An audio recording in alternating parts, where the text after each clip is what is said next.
Hello, and a big warm welcome to you. My name's Marion Rose, PhD, and I am so excited about today.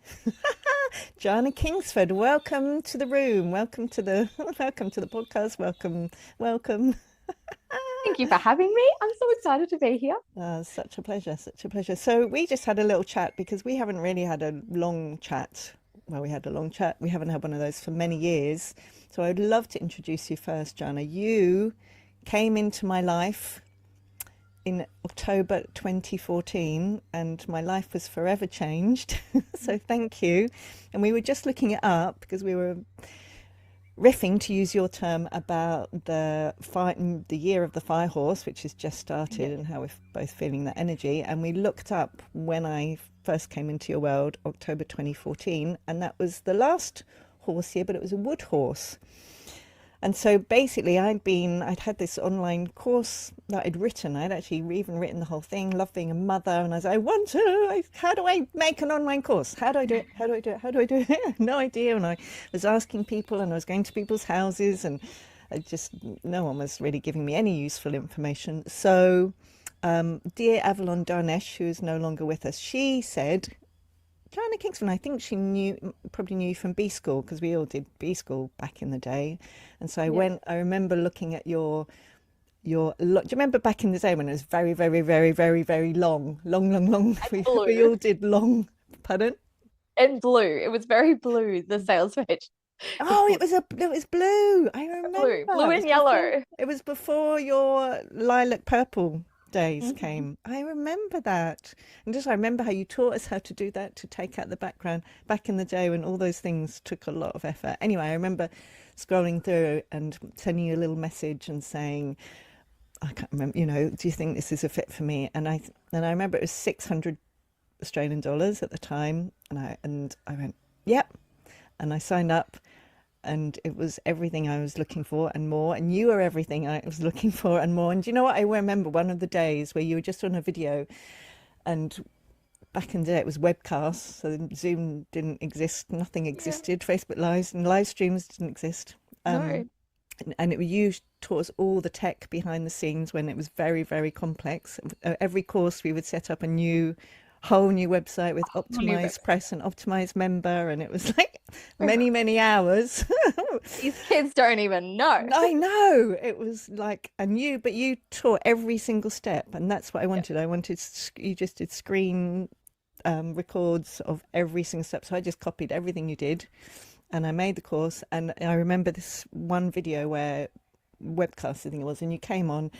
And you were just kind of like this, and you weren't picking your nose, but it was almost that quality of just saying, la, la, and, have a little sip of this. And I was like, she's just been completely herself. Oh my gosh. She's not trying to be anybody. She's just, what is happening? Slurping what? Because this was back in the That's OG always been days. a thing. Yeah. No, but it was back in the OG days, wasn't it? When it was all about the most professional, Scripted.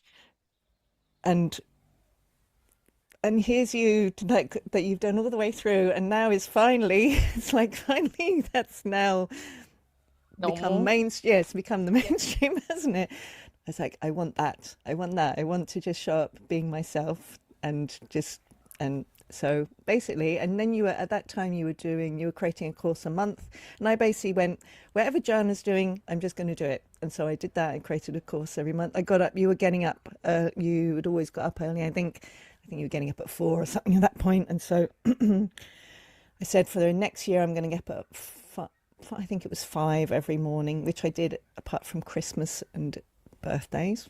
And then I did that for about another 3 years and worked every morning before. So I got up to at least 2 hours before my lovelies, because we were homeschooling. Did at least 2 hours work every morning, apart from those holidays. And it totally changed my life, Jana. Aww. Totally changed my life. And I know I kept saying when it was the 10-year anniversary, I wanted to come and visit you and bring you flowers and celebrate. And it didn't ever happen. So I'm doing that officially now. Thank you. Thank you.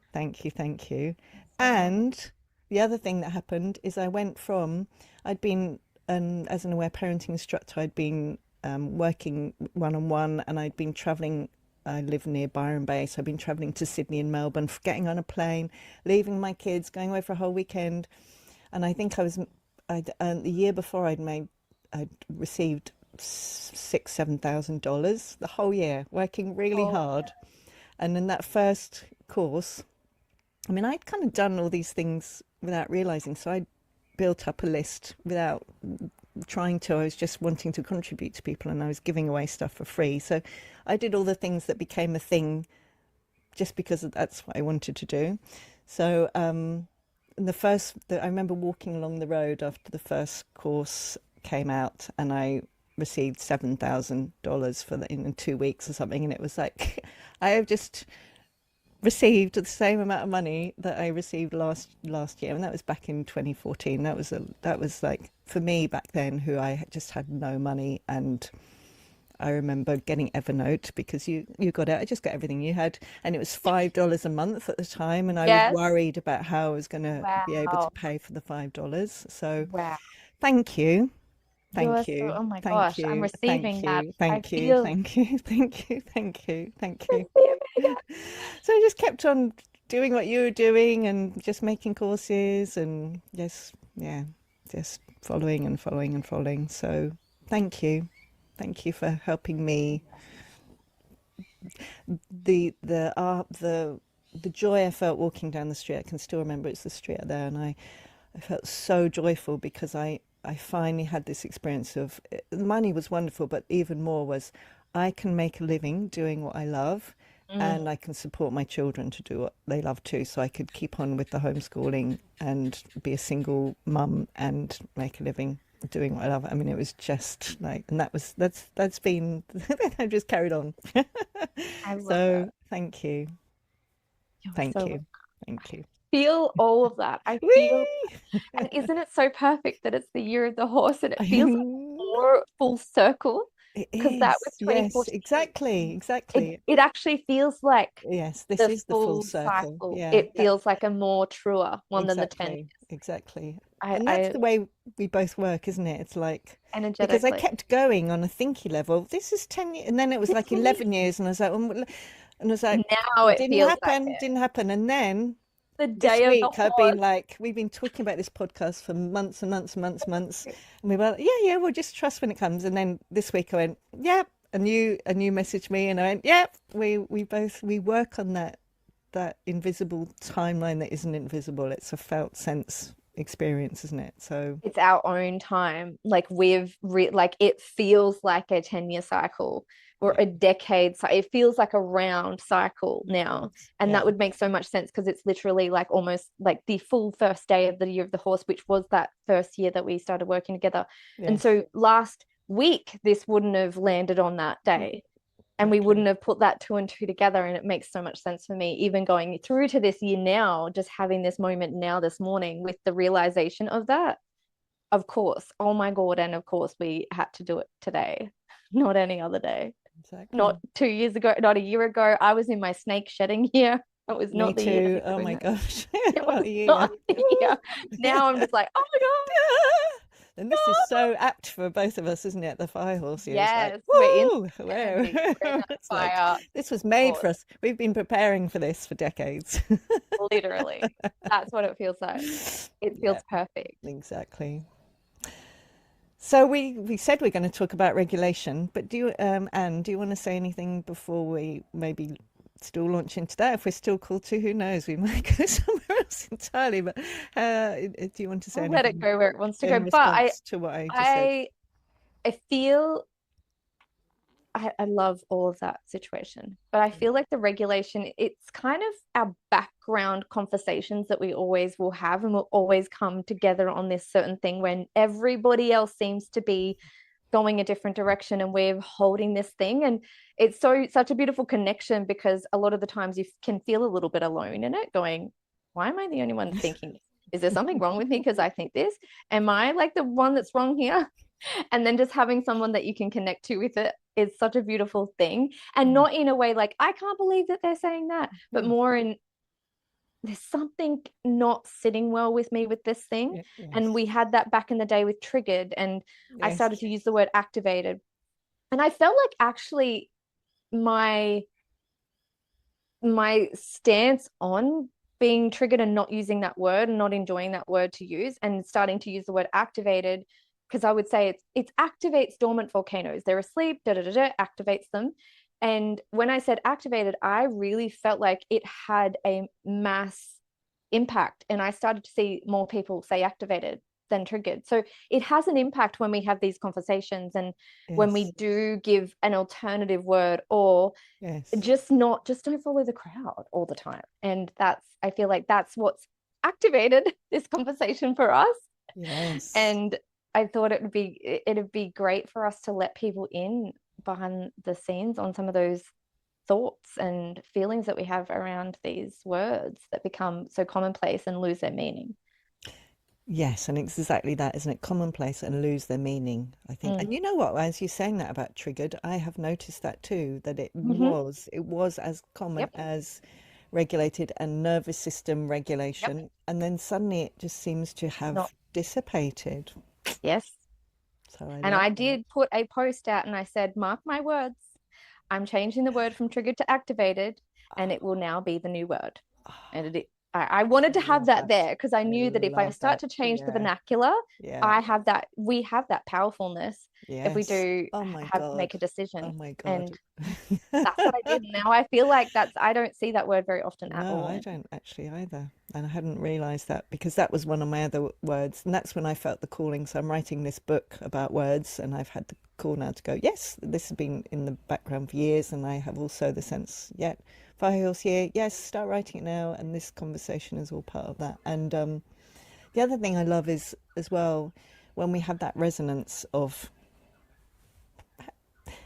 it seems like almost everybody else really loves this word, and I don't, and you don't, Oh, and yeah. we have such different backgrounds. That's Yeah. what I love too. Is like there's Yes. something about that, about coming from these really different backgrounds and having that sense, which to me gives it even more kind of, um, yeah.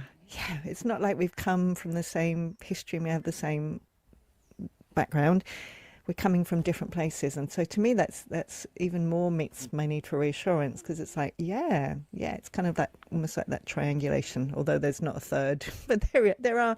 And over the last bit of, I don't know if you've been hearing this too, the last few months I'm starting to hear more and more dissonant voices, or voices going, hang on a minute, regulation, da, da, da. I don't know about Mm. you. Have you A been little bit of kickback hearing a around little it. bit of like, I think I love it because I get like a hunch or a feeling or an energy around it. And then yes, you're really validating to me because you've got this education around it, all this just so much knowledge about where it came from and the historical context and the true meaning and like the etymology of the word. You really understand where it's come from, what's informed that, how that. And I'm just like, I just don't like the word. yeah, It's not resonating, but please someone explain why I'm having such an adverse reaction. And then yes, also, it's not about us just like getting on here and just being like, don't like that word, don't like that word. It's no, like the words have so much meaning and inform so much of our reality by us just saying them. But what exactly, happens is with trends, exactly. people just catch on to these words and just start using them, not really paying any mind to Yes, the energetics behind that word. That's why I love the word exactly. etymology. It's like, what is the Yes, meaning around what you're exactly, really actually saying? exactly. Right? I love that. And I, for two things you said that I love. Number one is, this is important. I really would love to make this clear from both of us. We're not Yeah. saying bad, good, right, Bad, wrong, good. use a different Yes. word and that will be the right word. It's actually what we're both passionate about, I think, is how these words, exactly as you said, Yes. they're like spells and they Yes. affect how we feel in our bodies. That's what I really like to really emphasize. And for me, how powerful we feel and Yes. what we experience in the world. So that's why it's not like, no, this is wrong. No, this is exactly the Mm-hmm. opposite of that. It's like what is actually really happening. And so I think we're both here to really support people to make conscious choices and to really listen in. Does this resonate for you? Rather than just do what we say. It's like, if you listen into your body, if you also had a little bit of a, well, there's something about this word that I don't resonate with, but everyone's using it, and the Using it. algorithm obviously likes it. So, I better put it SEO. in to, to meet so many needs for inclusion. I so acknowledge that, for inclusion, for shared reality, for, yeah, for like it's going to go more, it's more likely to be shared if people are using these same words. So I really acknowledge all the needs it meets. And I think what we're really wanting is to really invite conscious exploration of why actually might this not be the most helpful term to use, and what might really be going on in terms of, what did you say? I loved how you said that is it's lost its nuance, it's lost its meaning, and it becomes commonplace, a box and rather than an opening. I think if we even really ground into what you said, is words are spells. Yes. I think that's a beautiful way to kind of contextualize what we're about to say and talk on, because if you're saying these words and you're unconsciously or mindlessly just jumping into the vernacular, because it, like you said, it puts you into a place where it's shared reality, it's on trend, search engine optimization, people are understanding what you're saying. And if you start to do that, still the words are spells. And what we're probably more going to discuss is what kind of comes up for your reality by saying these words that everybody else is saying that have connotations that you're unconscious of. Yes. I don't know where that came from, but hello. I love that. I love that. And do you know what I'm also remembering now? Do you remember when we would have hours-long conversations on Facebook Messenger, and we would always go and look up the etymology? I think we both have such a passion for really understanding that the origins of words is really important. It's really important to understand where words come from and all the different, often permutations that it's been through to get to where it is now. And all of that is also has an influence. So the word regulation, the etymology, has always been a passion for mine to actually share about. So, you know what I've just realized as well? This year was my 12th year, which makes sense because that would mean that this is the first year that I set my word of the year was the horse year. Wow. Okay. Whoa. And I realized the power of that's how I started to realize the power of words, because I set my first word of the year in 2014. Great year, rise up. And then I had these other years where the next I love year that you will remember I was just talking about this before. Anyone who doesn't know Jana, she will remember. I'll be like, "Whoa, what happened in 2017?" Well, she'll be like, "April, la la la." You remember every word. You remember. I mean, I'm just like, no idea. Photographic. No idea. I have a photographic memory since 2000, and like pretty much anything. You could tell me any month and anything, and I'll tell you when it was, or you can give me the event and I'll tell you when it was, or whatever month, and I'll know what I did. But the year was rise up, and then the next year was joy, and the next year was like congruence, and I knew all these words and congruence, and then becoming, and every year, and I realized like the word congruence, that really taught me the power of words, because that year really knocked me for a six, because everything that was not in congruence was not coming with me to the next level. And I completely burnt down my entire life because the word congruence. And so then it taught me that be very careful, conscious, every time you were setting a word of the year. When people set words for the year, I get worried sometimes for them, because I'm like, are you sure? Untethered, okay. Unleashed, okay. Just the words, you gotta be careful. Yes. Oh I've my got God. full tingles hearing that. Yes, because I have that same sense of when people say, oh my gosh, people say things. I even know on naming dogs. We named one of our dogs way back in the day Ishtar, goddess of love and war, and she was. Very important to be so aware of. And I remember, now I want to look up Zoe's name. I do. I think I know what that is going to be. Yeah. And also something I remember is when I used to write a diary right from when I was like 12, and I would write things in there about what my friends were doing, as I did as a teenager, and and they said this and they said that. And then when I stayed friends with them and into their 20s and 30s, they were having these experiences, and I was remembering unenjoyable experiences. I was remembering what they'd said 20 years before that they clearly had no recollection or remembrance of.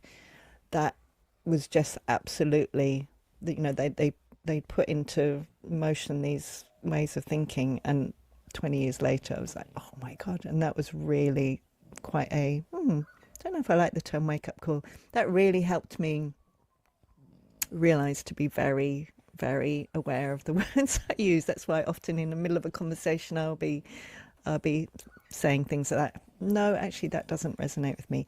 To me, one of the most important things in my Marion method work is to be speaking, thinking, speaking and writing words that help us feel connected to our true nature as love and will. So powerful and loving.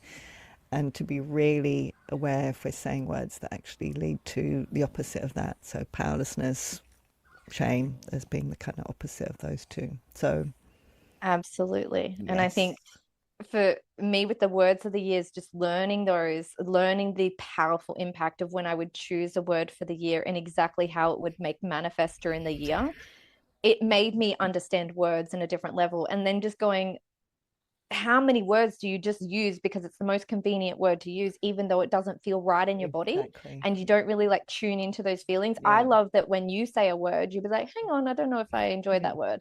And you'll feel it, which is literally just another level of being really conscious and really aware of your feelings and really like in tune to, what was that? And just being curious.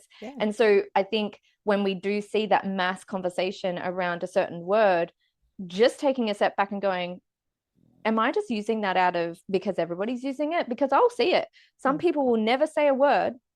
They won't say nervous system dysregulation.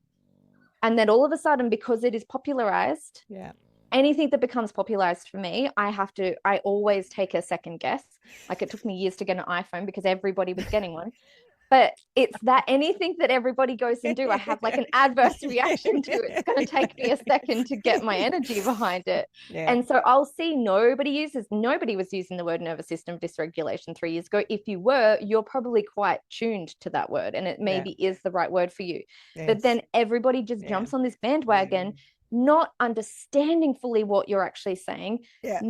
And when I think about it, once I learned I looked it up, everybody was using this word, nervous system dysregulation. Okay, let me go and research this. Oh my God, I've been talking about this since January 2014. I used to say in Big Dreams Bootcamp, when I first released Big Dreams Bootcamp, you will face resistance. And in resistance, you'll feel fear, which shows up as flee, flight, flee, and fawn. And those will be the way when you set a big dream, those are the fear responses sometimes that will come up, and we sometimes can misinterpret them, and your body is going to have these reactions. I didn't have the words for it. I don't have that sort of level of education. I was just, as a woman that's been big dreaming since she was 19, would experience these, and I had to put it into my own words. And because it was in my own words, it was a lot more palpable, and people around me were able to understand what I was saying versus me just blanketing it and just saying nervous system dysregulation will happen when you go after your big dreams.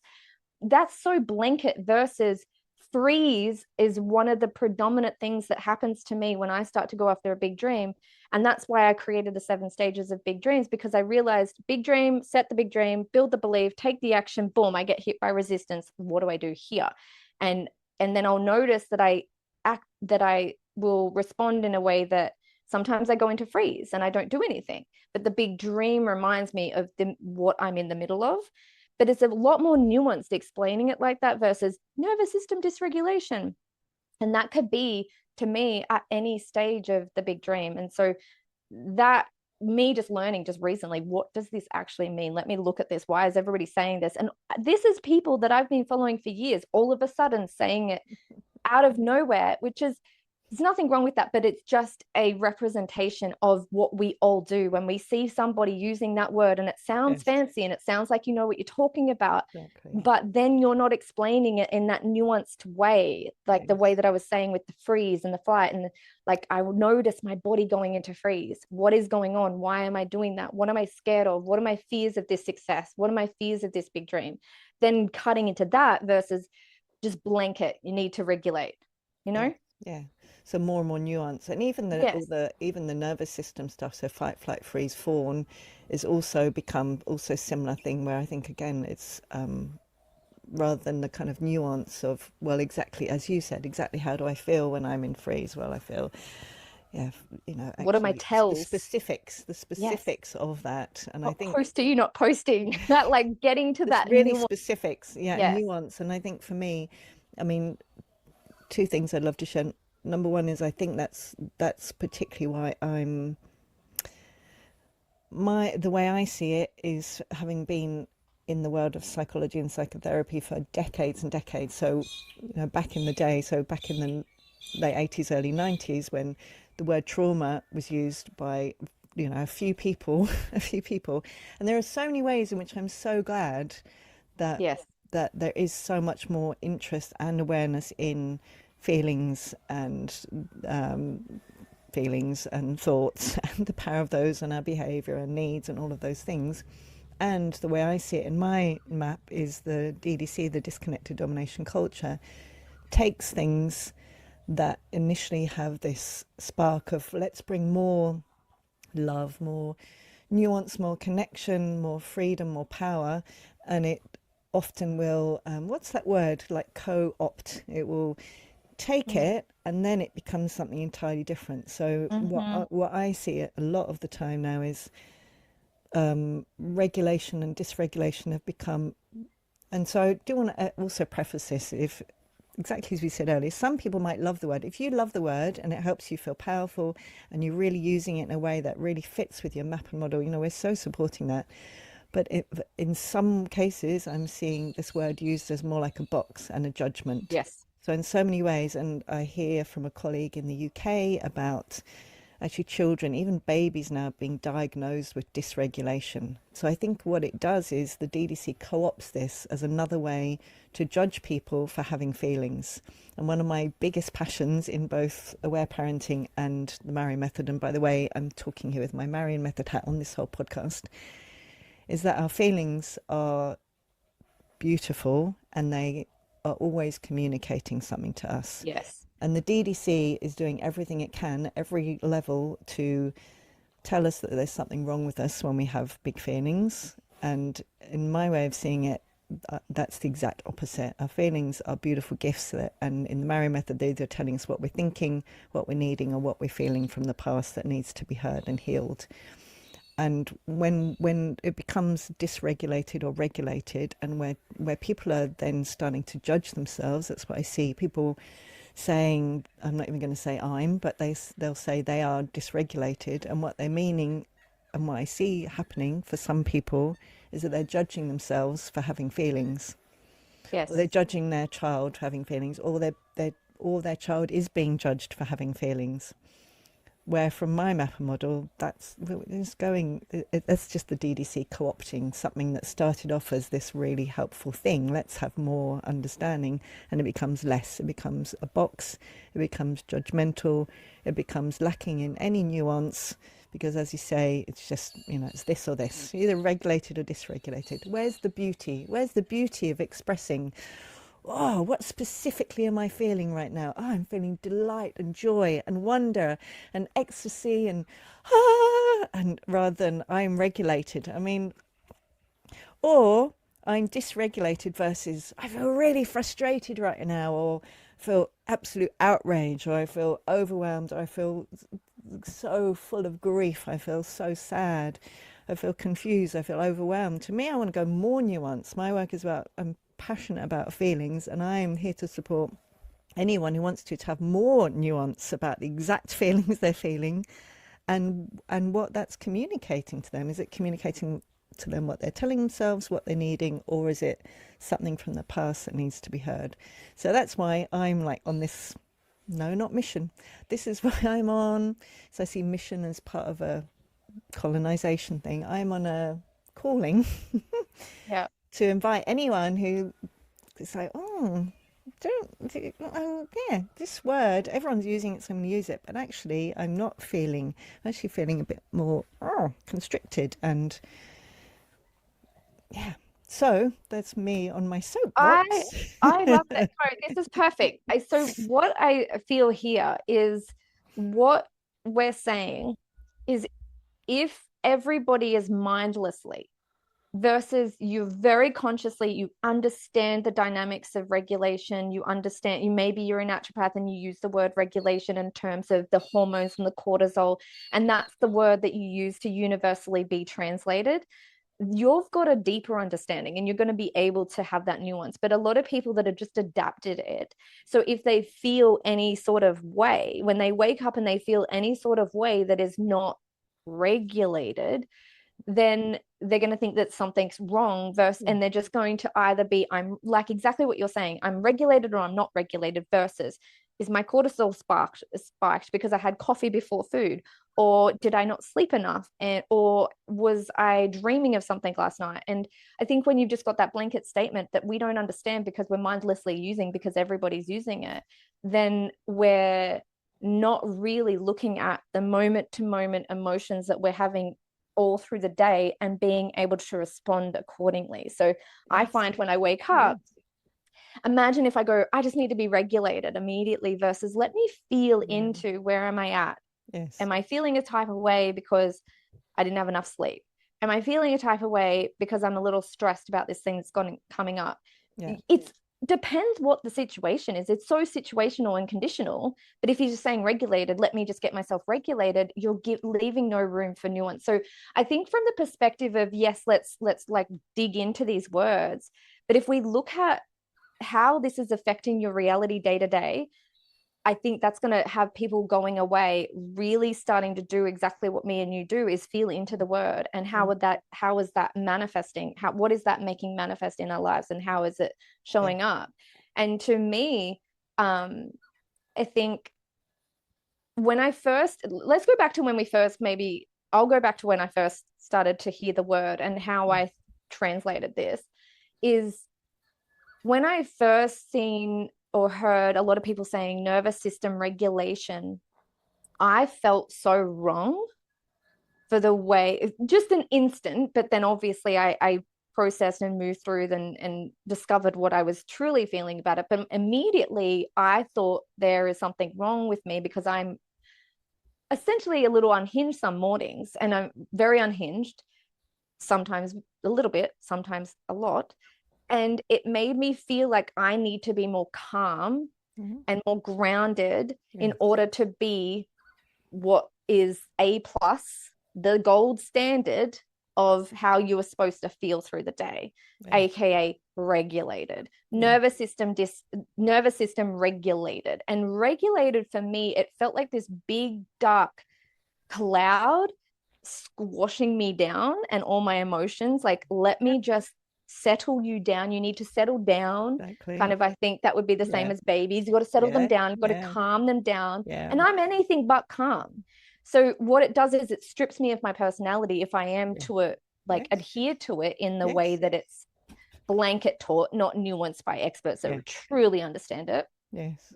And so for me, it made me less feel like I'm in my element and I'm showing up and I'm feeling all sorts of feels and emotions. And I run my business on emotion and energetics. It's emotionalizations. I don't manifest millions through thinking. It's emotions. Yes. It's how I feel about the thing. So if regulation, it's just like putting this damn blanket over you and just going, any type of emotion that is not right or regulated is not allowed. It's not the gold standard, and it means you're dysregulated. And so that was my initial translation for it. So I'm like, everything about me is wrong.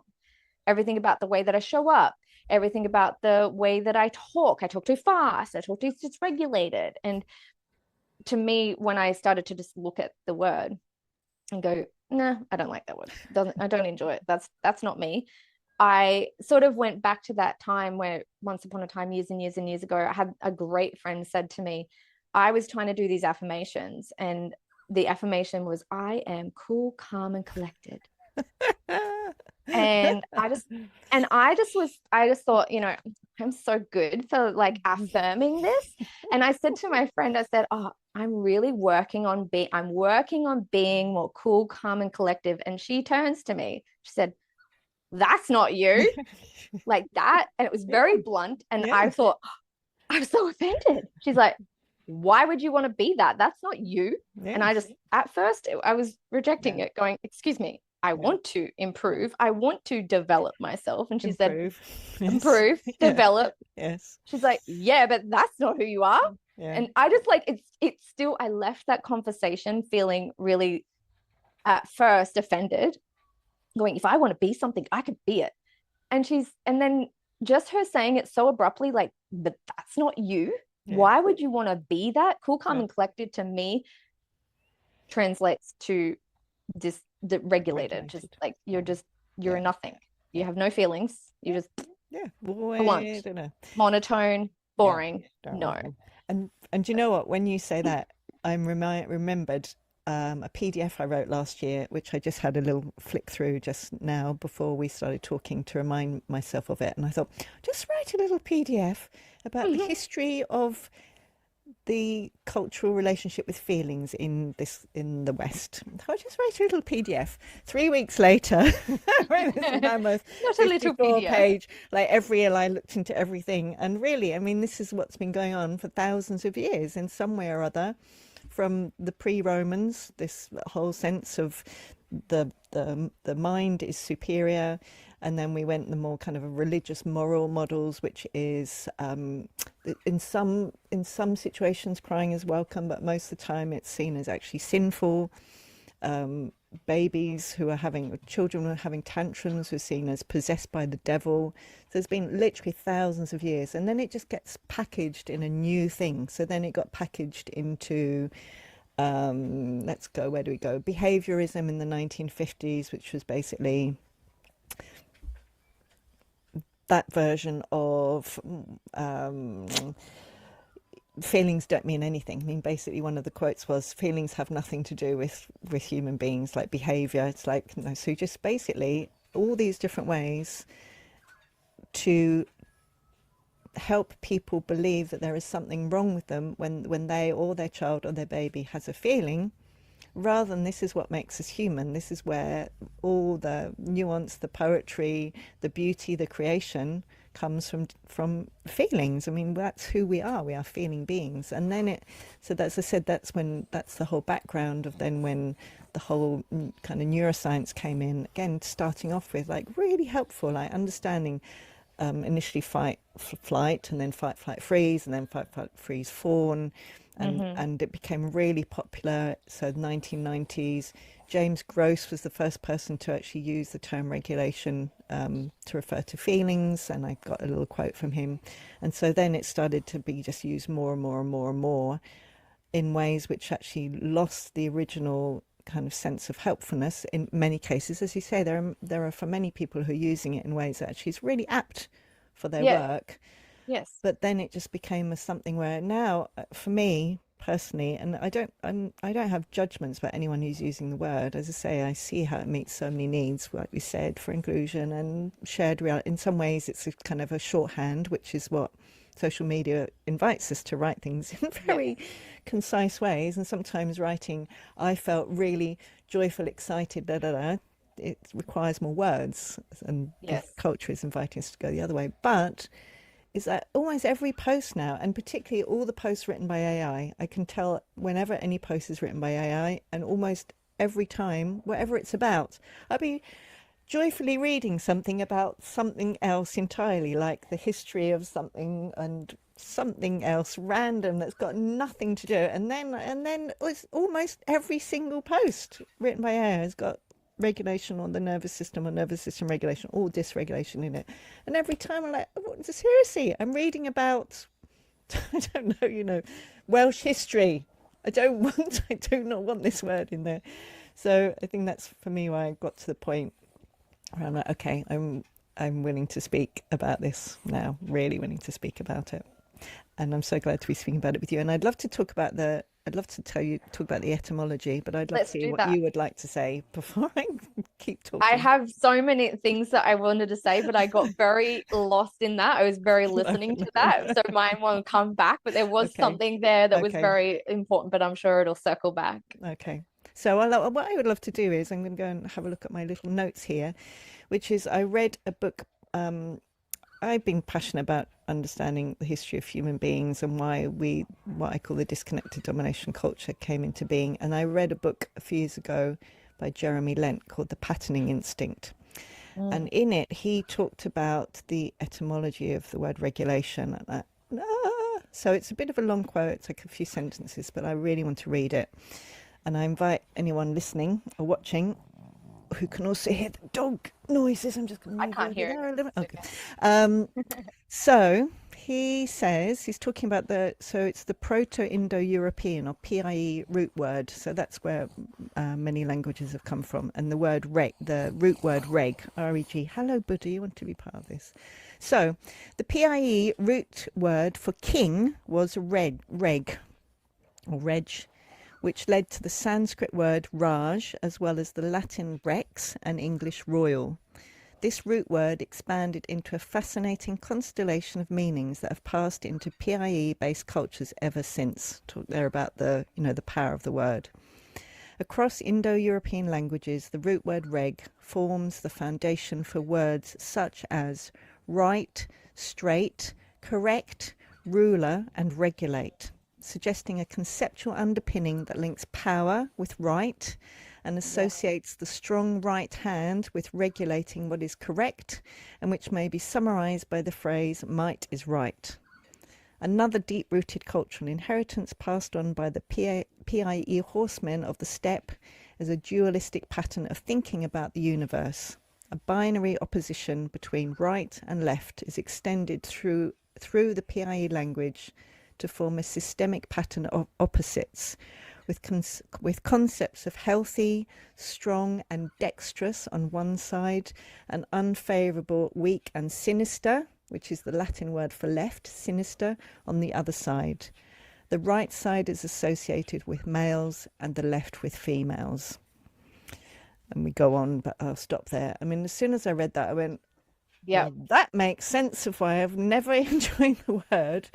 And why I think the DDC is so clever is because anyone who's interested in feelings and understanding feelings and compassion and the body, almost everyone has gone into the world and got into the nervous system and the neuroscience, and it's become such a big thing. And then the DDC, in my way of seeing it, has co-opted that to then actually mean narrowing and judgment rather than the initial impulse to let's understand ourselves more. So there's me. I love this. Well, this is perfect because what I had coming through for me is in 2018, I came up with this word because I'd constantly, since 2014, when I started teaching Big Dreams Bootcamp, and that resistance was that fourth stage of Big Dreams. And I kept on saying resistance and knowing like, but also what is the antidote? What is the opposite of resistance? And back then I wasn't aware of the word regulation, which is lucky, but probably wouldn't have resonated. But what I was doing is when you're in resistance is in 2018, I came up with this word called retriculate, which I actually thought was the word for it. So I thought I used to say this word retriculate because I thought that's what I heard on the Twilight. So in Twilight, they say we matriculate a lot, but I thought he said I retriculate a lot. So they come back around. So in Twilight, obviously they're very old, but they look very young because they're frozen in time, and they go and travel around and wait for the people to die, and they come back around as a new family, but nobody remembers them because they're all passed away. So they matriculate a lot. So they had these houses and they had like 20 graduation caps because they matriculate. But I thought I'm he thinking said mat usually mat. often is related to mater, mother. Yes. I don't know, but I'm imagining that's more mother round or maternal round or something to do with that. Anyway, The I'm funny thing listening. is, I thought he said retriculate. Retriculate, yeah. I watched Twilight 50 million times. It was my thing. I said retriculate. So I just was like, it's retriculation, retriculate. And I called in 2018 my process for moving through resistance, which is literally to feel that story. It's to feel everything. It's your best months ever will be when you feel everything that is coming up. So the resistance is a bluntener. It's almost like I'm resisting feeling the feeling. It's regulation, I guess, for me. And I use resistance because everybody uses it. That is a universal word that I do use, but I give the opposite of it because it's like, yes, resistance is happening, but here, what do I do? And my opposite to the resistance is I got to feel everything. and retriculate. And so I said retriculate because it's like we come around a lot. Yeah. And I came up with that word in 2018. Well, not come out with that word. I thought that I was using the word that's not actually a word. And then one woman said to me, she said, that's not a word. And I said, yes, it is. It's in Twilight. And then I looked it up, power of the internet. Maybe I could have done that first. It said matriculate in Twilight. So I realized I'd discovered a whole word. Yeah. And what retriculate was releasing, receiving, and retriculating. So giving and receiving of my emotions through the best months ever, because what I would notice is best months ever would be like this cocktail of emotions, just like coming from every direction. And everything in me would want to like blunt it down. And then that would create resistance. So I would just stop. I would just not do the thing, not post the thing. You're going viral, stop posting, resistance. And retriculate was like, let me feel into the feels and let me feel the feels and the fear that I'm having. And it was like this crunchy, like hurt so good process of feeling everything. And so retriculate was, come on the roller coaster, let's go. Like you're going to feel everything from left, from right. The more you feel, the more you'll make. Whereas before it's like blunt, if you're blunting it, regulating, you will make less because you're blunting that. You're blunting it. And so I had to let my emotions come through, and they can terrify you. They can be when you're having these like up one day, down the next day, like I'm feeling all this and I'm just going through, I feel like I'm going through it. But when you're doing it as a process where you know you're in and like this incubator of feelings, like let me put every feeling you have on blast and let you feel through and feel it all. That's when I noticed like I'm having my best months ever, when I am not scared of the emotions and I'm letting them through. And so retriculate felt to me like we matriculate a lot. So I'm going through the emotions versus let me just be sad and not realize I'm sad for 5 days because I'm just pushing through. And that's what I was doing before. And so it's like, let me just feel all those feelings and see what's behind them. Am I scared of this? Do I want, yes, I consciously said I wanted to be best month ever, but what am I making it mean? And then just like having these journeys of emotions. And that's when I came up with Retriculate, which is the money energy clearing. So it's going through all these, it's almost like this way of like, let's go through all the emotions to do that. So I had to come up with my own word. Before regulation was a word. I didn't even know it was. I love that. And I love that you've done that. You've created so many of your own words and your own terms. And I've always loved that you've nuance. Exactly the nuance to actually create something that really, as we bring new things into being, often there isn't a word, and especially in the DDC, there isn't actually a word to describe that. So I actually really I didn't know that story about matriculate, but I always just thought it was the word. Made it up. I just was like, oh yeah, I love it, and the felt sound of it. And again, I think it's where we have so much shared reality, because the passion for being with feelings, the passion for authenticity, the passion for like actually being the fullest self rather than, back in the day, the polished self is like, that's always where you've so inspired me. And I've just gone, oh, okay, well, yeah, for years I would just do things, show up on the beach because that's where you were doing everything from. I'm like, well, okay, gosh, wow. So that experience of all of us is welcome. And I think in our own unique ways, that's what we're really inviting people to do, is to be who they really are, and to know that that's how we make the difference that we want to make, and receive the money that we want to have, and feel the fulfillment in our calling, in our relationships, and all the things, when we're actually being ourselves as much as possible. And I think we have different maps and models and modalities and practices and processes, but in some ways I think that's why we always had this kind of circling back to each other again of like similar to the same things, just totally different ways of doing it, which I love. I think if you look at it, before I had that word for it, I really had the programming that more emotions would mean less money. It was more emotions are holding me back. And I think this regulation conversation is in the same field of that as if you've got to almost blunt and regulate your emotions to make more money. And I've seen it more and more and more and more in wealth conversations. Yeah. And Oh, really? I Oh, have a completely different really? experience. Wow. Is I wouldn't say feeling all my feelings for the month and having best months ever. I wouldn't say that is the unregulated or dysregulated, to use their words, but if you're up and down, I feel like you're going through a massive expansion when that is happening. Yeah. So for me, it's the opposite. What I say is usually $1 million in a year, or like 100K month, is 100,000 breakthroughs and 100,000 emotions that you've moved through. So the more money I make, the more emotional, like, roller coasters, where I really feel like what we're taught is, or programmed into the opposite of thinking less emotions, more money. If you can regulate your emotions and you can just settle up and make it work, that is truly what they're saying, if they're saying it from a place of absolutely not understanding the word, and even not even knowing what the nervous system truly actually is. Like, nervous system is just a word, and they don't actually understand the physiology of it. Like, they don't even understand what they're saying. But with the wealth conversation, I've noticed it coming in the last 2 years. It's very trendy to talk about nervous system regulation and wealth. And what I would say is it's the complete opposite.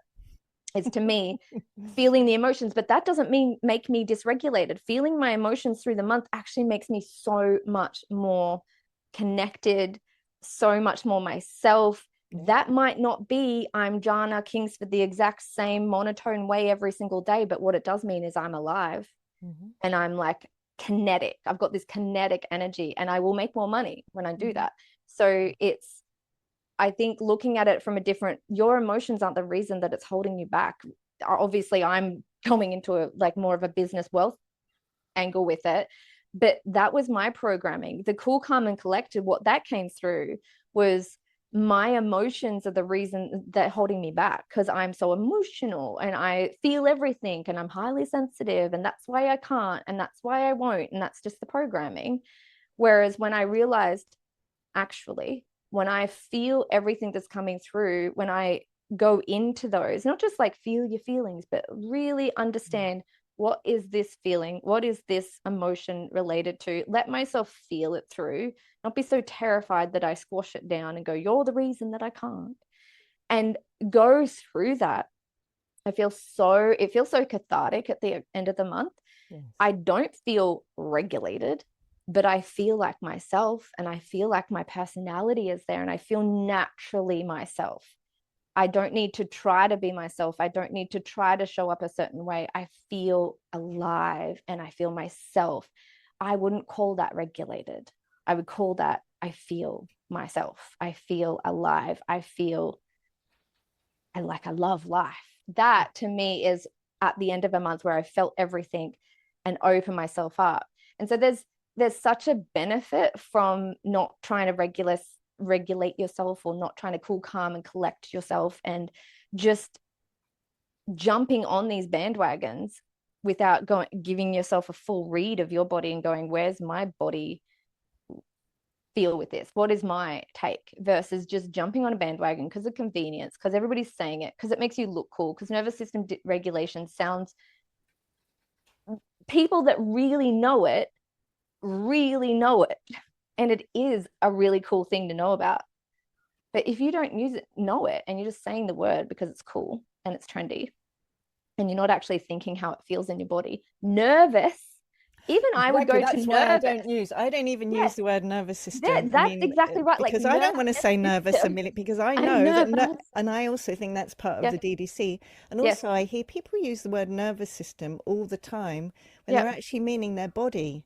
Yes, our bodies psyche. Are not I just, use the word or psyche. the psyche, our bodies, our psyches is not just the nervous system. That's just one of the systems in our bodies, but it's become a way that people, and they're saying nervous over and over and over again. Nervous, and what do we actually think of? What does our deep, I don't know, unconscious mind? Nervous and anxiety, they're like in the same family. That's so what we mean. That's what we're anxious. actually telling My anxious ourselves. system is Exactly, exactly. my So anxious that's system. another reason why I'm like, you sure you really Is want to that the be word? saying that over and over again? I certainly am not willing to. So Nervous, no nervous, way. nervous, nervous. Exactly, I exactly, love exactly. that you use the word psyche, and Yeah. I've used that ever since you started to use it. Well, Yeah. you've always used it, but I still would love to see the psycho spiritual book. But anyway, Well, I it's coming. still, When it was written, as you know, many years ago. It's coming this year. It wasn't oh ever. It's coming. yes, It's I feel like coming. It's that that coming. It's that one that one coming. Yeah, it's that's coming gonna be the this year. vibe. The But psychosexual. psyche, the mental, the Yeah. spiritual, the emotional, that whole system,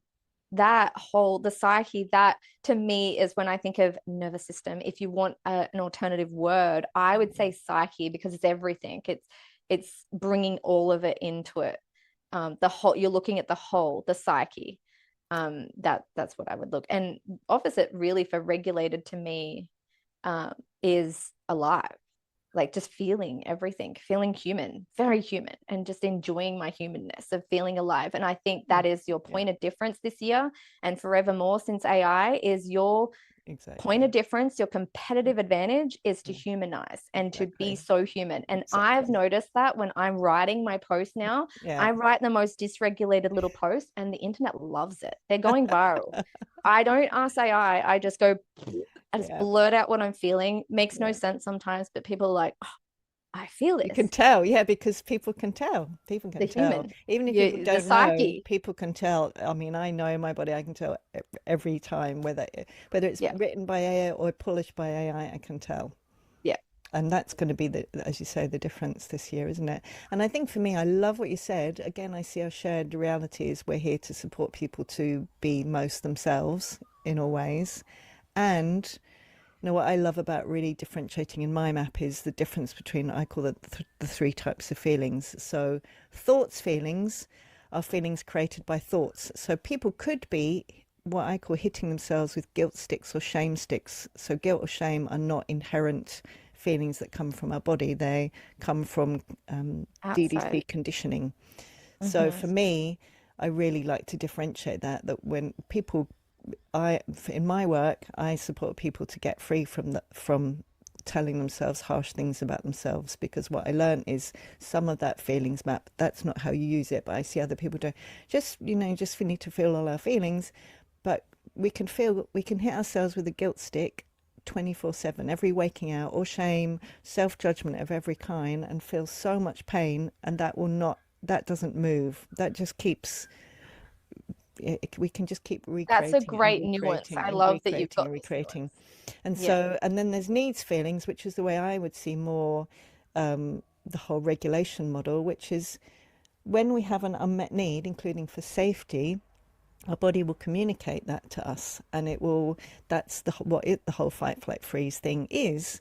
And so that is a different thing when our body's communicating something, then it needs something. And this is the most simple thing: hunger and thirst. Loneliness is when we need connection. Fear is Mm-hmm. generally when we need safety. And so those are what I call needs feelings. And those are, yes, the apt thing then might be to be with someone who is feeling relaxed in their body and they're communicating to us, actually, no, you are safe. And our body will then pick it up, which is what I think often regulation means, or co-regulation often means, Mm-hmm. being with someone else who is relaxed and knows they're safe. That meets our need for safety. And then we feel relaxed. To me, that's what's going on. So it's much more nuanced than co-regulation. It's like, what's exactly happening there? But at other times, with heat, so there's the third type is healing feelings, which is feelings from the past, which will show up, and they will often show up in a situation. They seem really out of proportion to the situation. So this happens for children too. And again, in some of the regulation maps I'm seeing, and again, my colleague from England shares with me when children are being diagnosed. There's even a diagnosis now, which is something like inappropriate emotional response or something. In other words, a child's having a really big feeling in response to a little thing. Mm. In my map, or well, I will put my aware parenting hat on for a minute. From an aware parenting map, when a child is doing that, it's because they are feeling feelings from the past that they haven't felt before. They're expressing them, they're releasing them in big crying or tantrums There's nothing wrong with them. That's the most innate wisdom that their body has. And so I'm taking off my aware parenting hat again. In the Marion method, we're the same as adults. I call these healing feelings. So when anything reminds us of the past in the present, we will have really big feelings from the past. And so in my work, I'm here to support people to respond aptly to the 3 types of feelings, because many models will be just like, every feeling is caused by a thought. Everything is caused by thoughts. So if you're feeling a feeling, you just change your thinking. Well, that works really effectively if it is a thoughts feeling, like guilt or shame. But that's not going to do anything if you've got a need for safety and you're telling yourself, that's what often affirmations are. Oh, yeah, I'm safe, I'm safe, I'm safe. If we don't actually experience our need for safety being met, that is overriding. That's actually denying the wisdom of our body. And if we're trying to think our way out of a healing feeling, that's just going to tell all the younger parts of us yet again that our feelings aren't welcome. There's something wrong with us, which all of us experience growing up in this culture.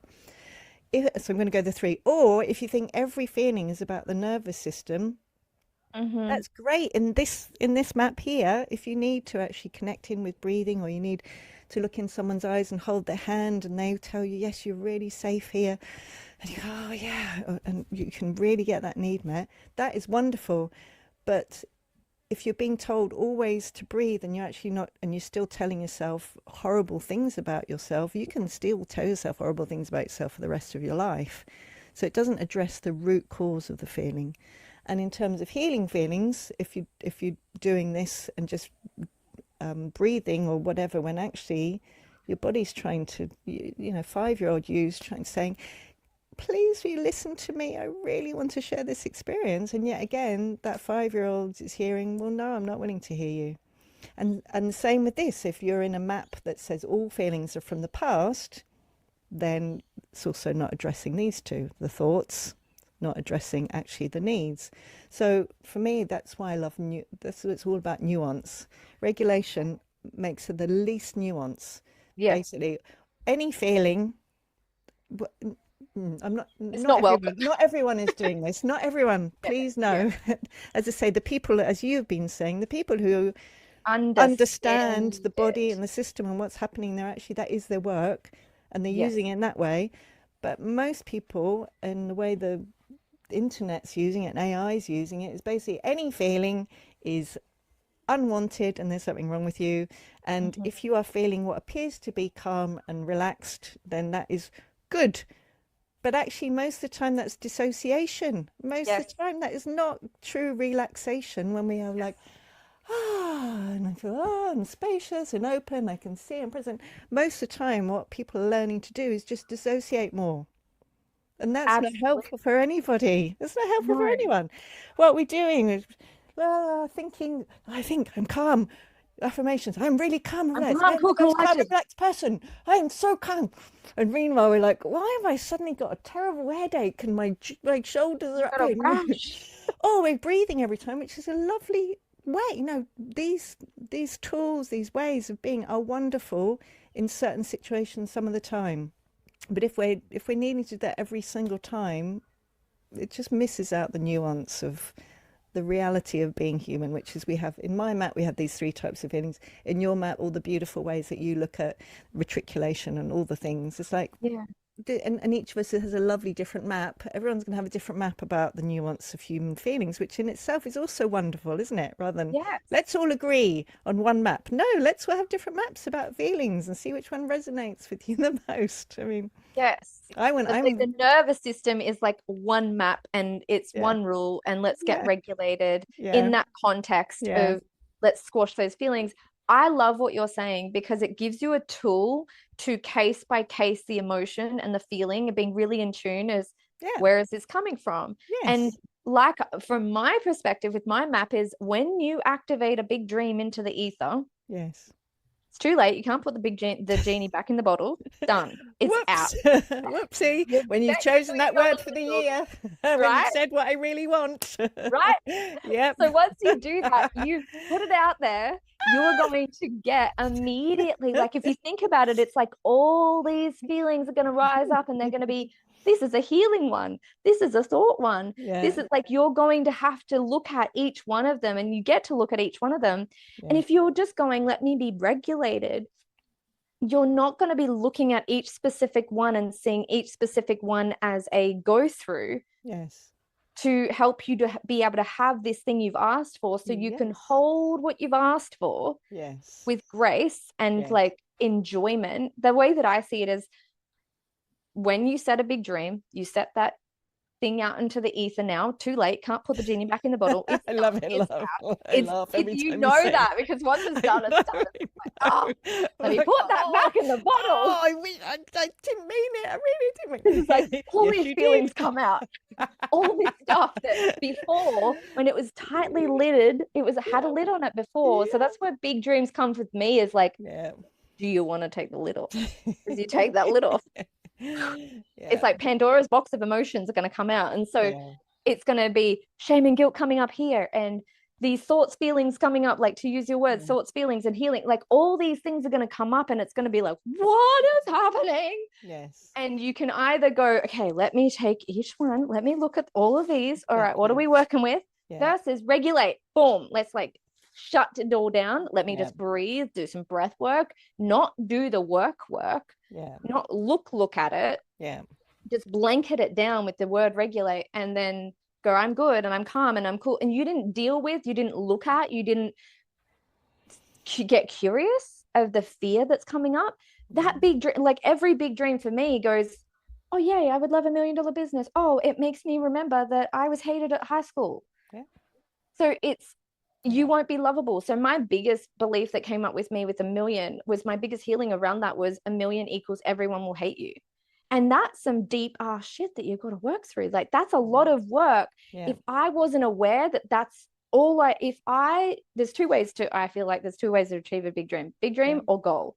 Goal is no matter what, railroad through, let me regulate. Coercion, I call that coercion, willfulness. I'm doing it no matter what. Exactly. It doesn't matter. Ignore needs, ignore feelings, ignore anything.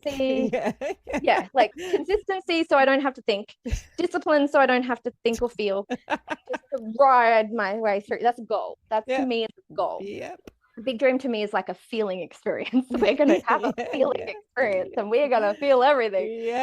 But it's deducing, what is this one? Okay, this one's about $1 million business equals everyone will hate you. Okay, well, that's a big one. What shall I do with that? And so then you go, okay, and then you've got it. Like, for me, it was the way that I see a big dream in a really beautiful way is, I see, okay, well, this $1 million dream means I've done healing every single day, work on that, looked at that, and experience that. How's this showing up for me every single day of that entire big dream? So I don't really feel like, so when I get a big dream, I get like an equal and opposite long held belief. That's the way I use it with belief. It's a long held belief that that's directly tied to. And so for me, I feel like big dreams are healings for me. So it's like, let me work on this lovability belief.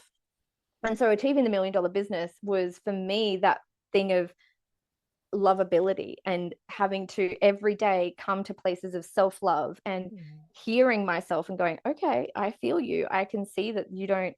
And it was like this self-love journey every single day, is finding that love of myself, loving the way that I do things, loving my work. And that was what it was that whole time. And then the 8 figures for me is the opposite. It's about being hated. So it's like the 1 million was about being loved, and that 8 figures is about being hated. Because like, the closer I get to it, the more that I feel what's that saying about getting too close for the sun, you're going to burn, like that. Or Icarus. And so Icarus, as I would get closer, I would get a YouTube video with my face blurred out and this full like hater video on it, and just these manifestations of my fears going, well, that's exactly what I thought was going to happen. And so then you have to move through those, and I sit with that and go, okay, where did that come from?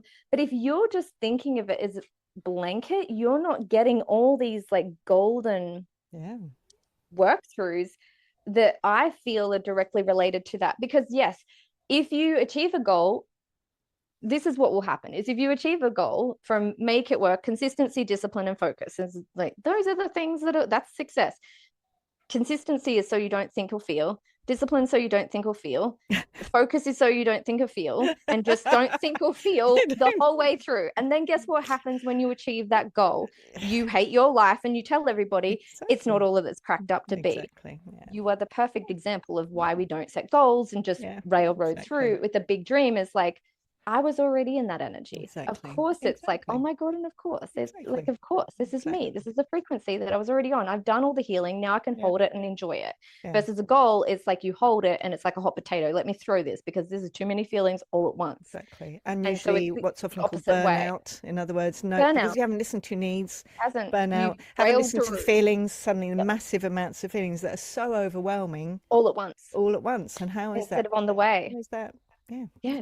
Instead of on the way. And so that's I feel like the difference of if you're just trying to regulate your way to those big dreams or goals, because consistency, discipline, let me like I go for like a bit more of, instead of consistency, it's more like constant connection to myself. Instead of discipline, it's devotion. I'm devoted to this. I love this. Why do I love this? What do I love about this? And instead of focus, it's more like feeling it, because when I feel it, I'm going to create better. I'm going to make something better. I'm going to post a better post. And so I think as much as it's like, don't use the word, just we're not saying don't use the word dysregulation. It's such an actual visceral benefit to choosing words that are going to serve you well instead of just shut you down more. And they sound smart, because it makes me, when I first heard the word nervous system dysregulation, I felt not so intelligent because I didn't know the word.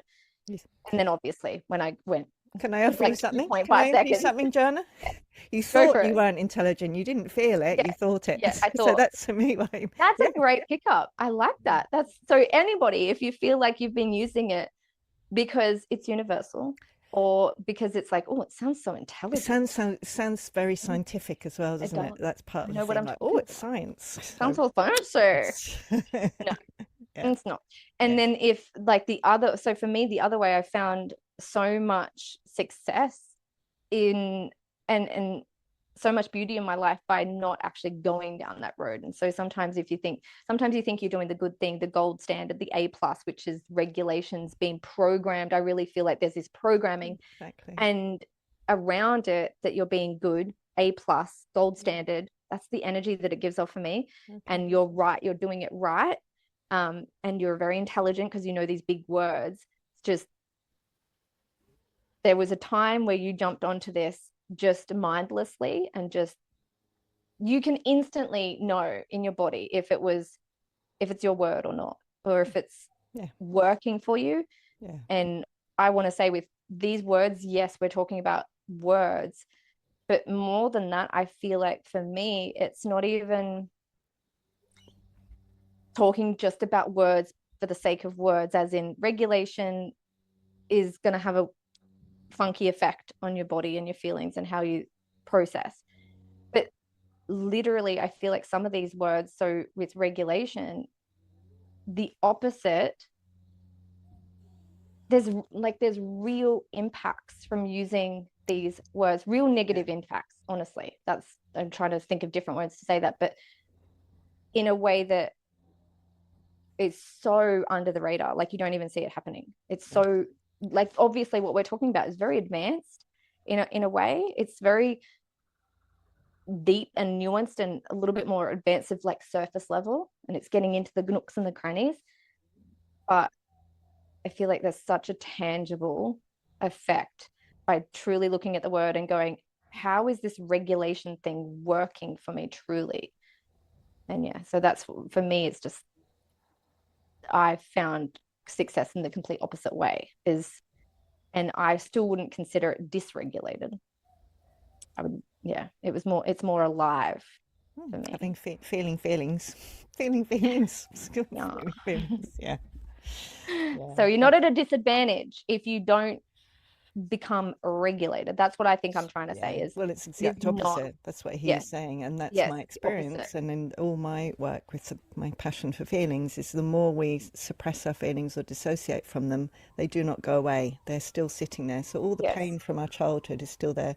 All the yes, pain from the harsh things we're telling ourselves is still there. And if we're just trying to calm ourselves down, that's going to help in terms of this need, in terms of safety and breathing. I love breathing. I just want to also say I love breathing. I've been, I've trained, and you've trained in breath work. I mean, I trained in breathing techniques right back from in my teenage years. So I've done, I know how to breathe in ways. I know how to notice straight away if my breathing speeding up. I do Buteyko. I've been doing it for 20 years. yeah, I trained in hypnotherapy. So I'm really passionate about the power of our breathing on how we feel. So I really want to honor when we're really yes, saying that can be really helpful, and particularly when someone's in any state of really overwhelmed or terrified, that is the most apt response, because it's not the timing for be looking at what you're telling yourself or going into childhood generally.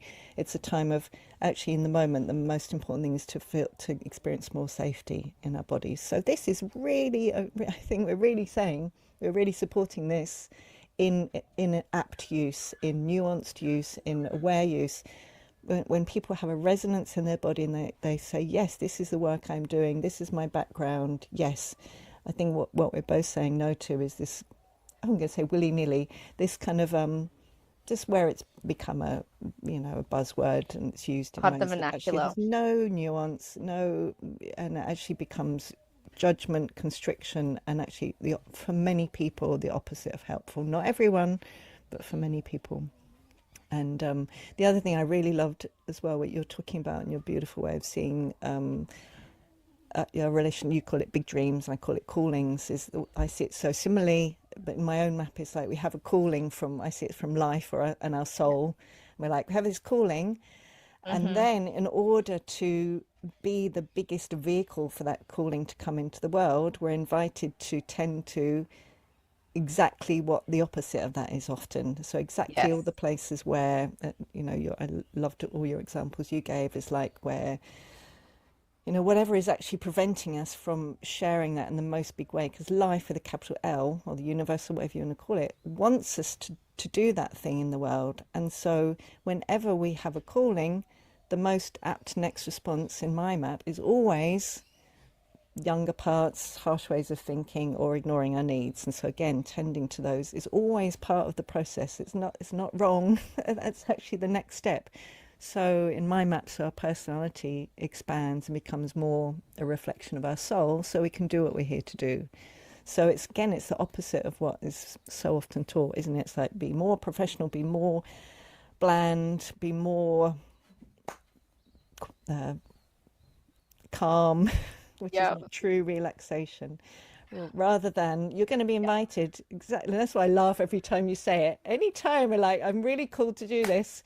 Life's like, well, yeah, though, in order to do that, you're gonna, what's gonna be. meant to be. I know. Everything comes to the surface.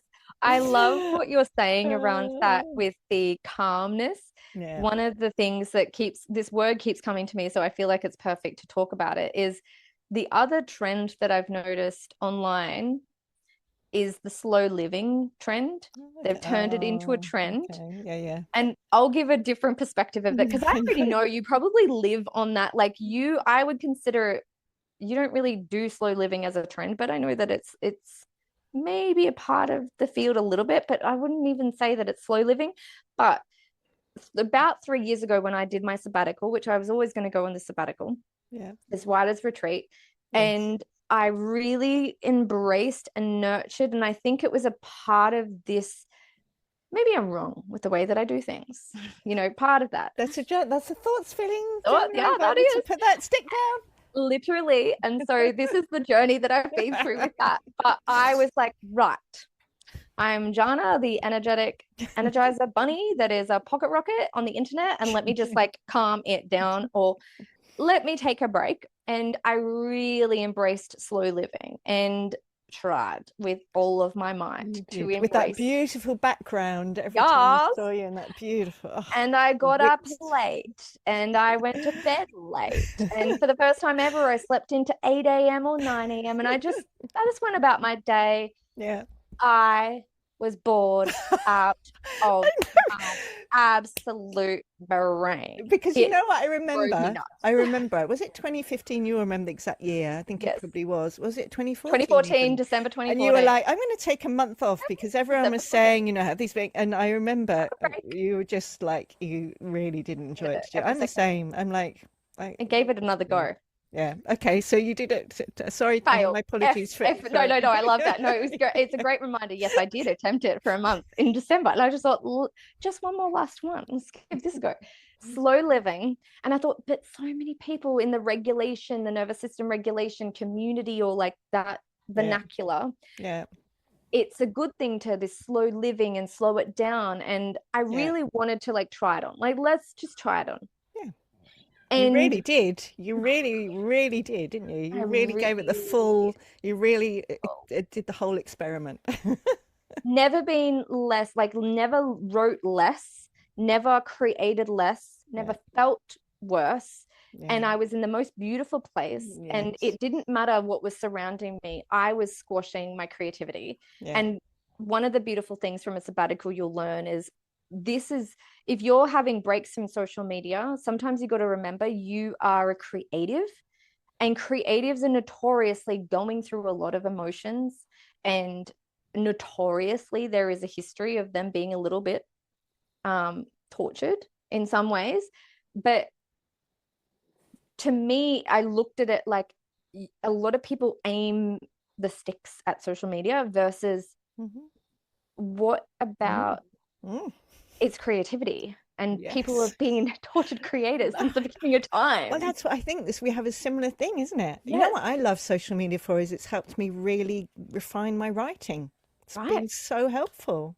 Yes. Yeah, and I think sorry, I keep interrupting no, I love that nuance because I've always looked at it like, oh, social media is great, but some people do look at it like social media is bad, but its creativity is notoriously, you are going to feel a lot of things. It's not social media. It's been like this since the beginning of time, since people wrote, like since they wrote the Bible, like since the beginning of time, since they've written anything or created anything, there was some sort of tortured creator, tortured writer. That's why tortured poet became a thing, because there is feelings that you feel with creating these creations. And so that's what I really kind of looked at it from. So from when I was going a sabbatical, not creating as much, I really felt that energetically because I wasn't creating as much. And it was just a mission every single day to get myself to focus. Now, this is where I'll bring in, like, you know, how you were talking with the breath work. Yeah. So about a year and a half of that, of slow living, slowing down, not sharing much of my life. Basically, sometimes I would go 6 weeks without sharing on social media. And then just getting into the end of that year and a half, like the sabbatical just went on a little bit longer than it was supposed to. Yeah. And just going, I have no satisfaction with this. I have no fulfillment with this. I've given my all to this. I really have. So there's no penny unturned or whatever the saying is. Yeah. It was every single thing. I gave it everything. And then it was like, slow living is not for me. Yes. It's an idea. I like the idea of it, but it actually doesn't help you mentally as much as I thought that it was going to help me and relax me, because it's really just almost regulation in disguise, slow living. Let's slow it down, squash a lot of these ideas and the pace in which you work and the natural rhythms that you have, and allow yourself to get into the nitty gritty of the creation. And sometimes it hurts, and sometimes it feels great, and sometimes it's like, and you feel all the things, and that's what makes it beautiful, not regulated. But then about, I don't know, like 6 months ago, I really noticed like this is having an impact on me hormonally.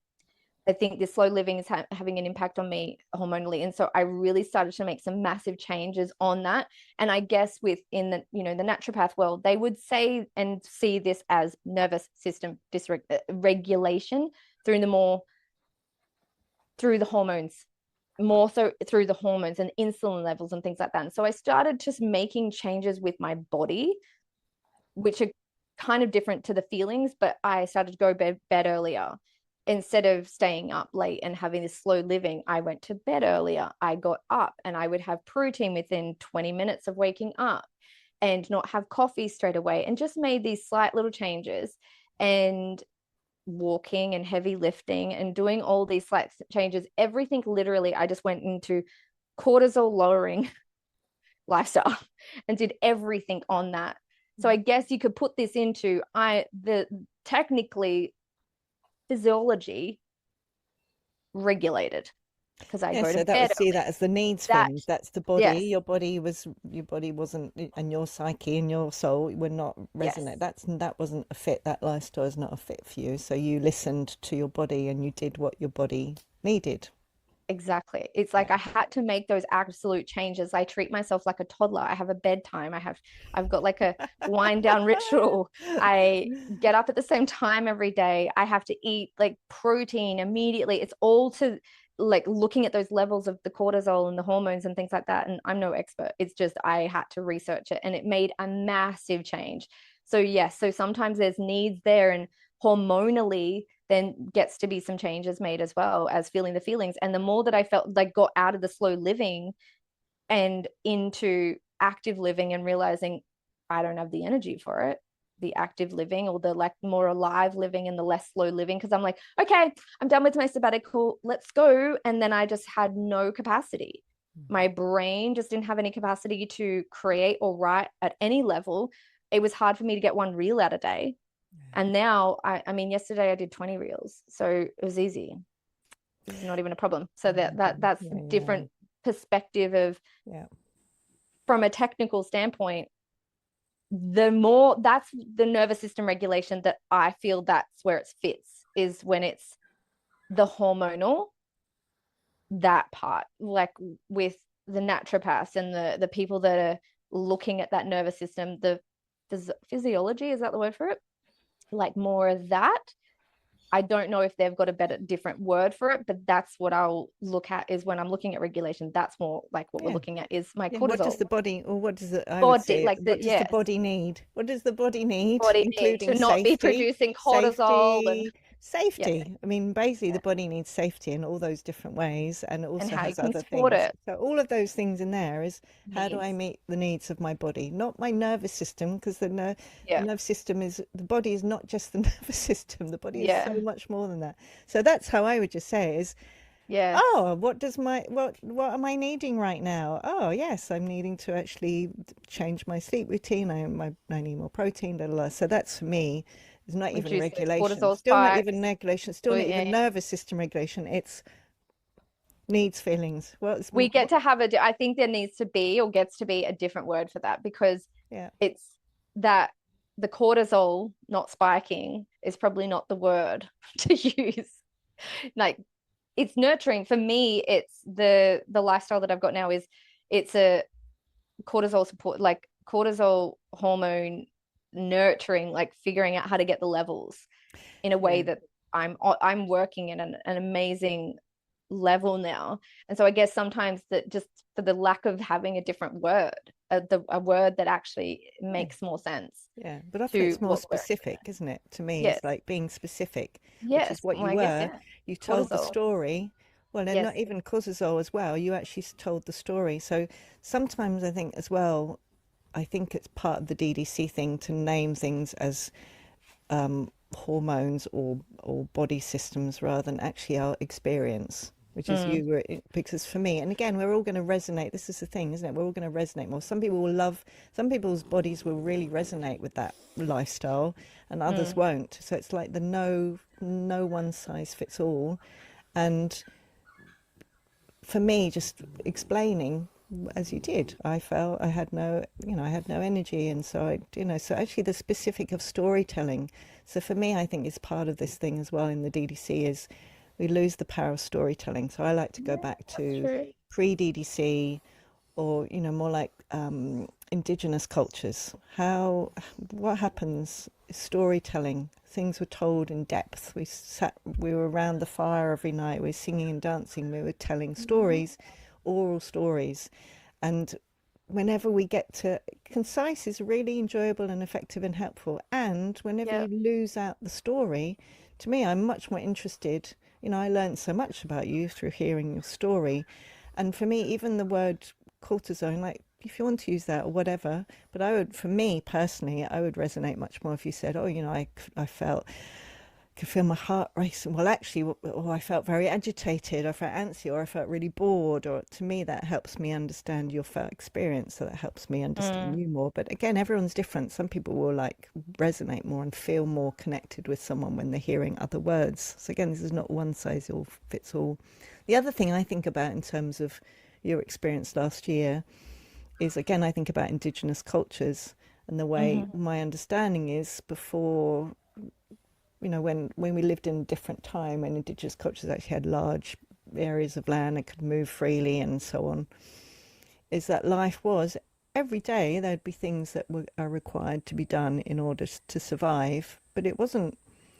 It's not in general. I'm going to generalize. In general, it's all done in community. So whether that was weaving together or hunting together or gathering together, it was part of the life. And my understanding is everyone did that together. But it always happened. You didn't go on holiday. This whole idea of holidays and 2 week holidays and things like that, I just don't think, yeah, there was always this rhythm, which to me is like the will, you know, my will work and the willingness and the life energy.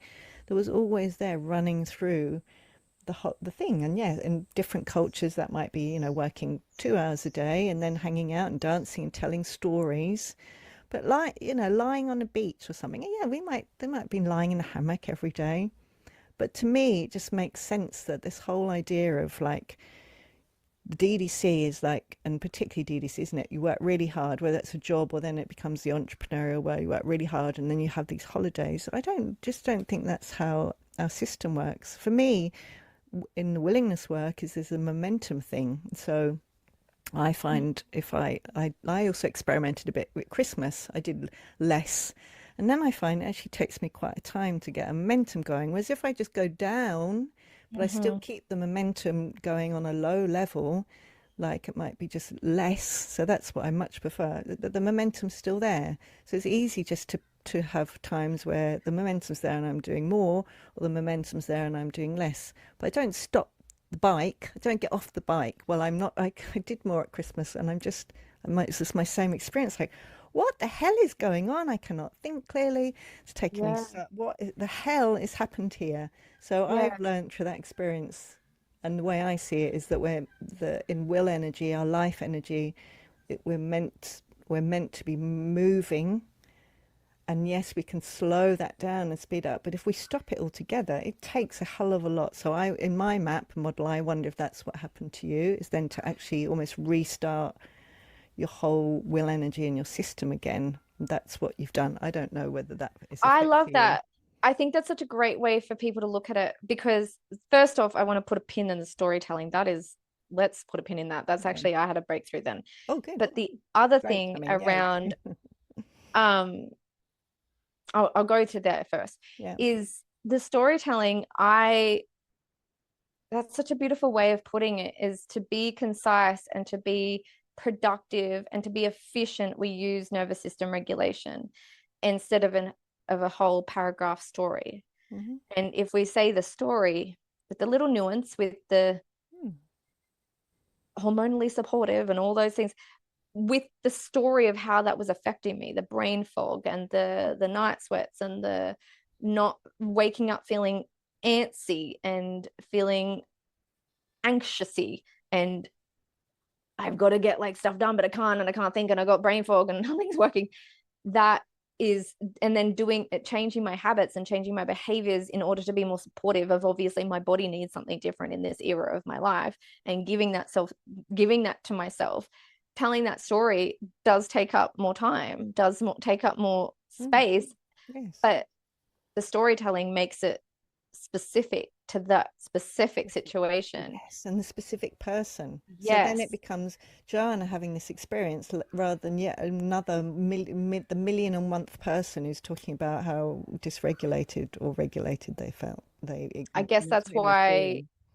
ChatGPT uses it because it's so Exactly. universal. And Exactly. it is a little lazy when we do use it, because it's like, instead of telling the story, I'm just going to say my nervous system was dysregulated. And so again, I'd Instead say lazy is a judgment, but yeah, meets yes, our need for ease.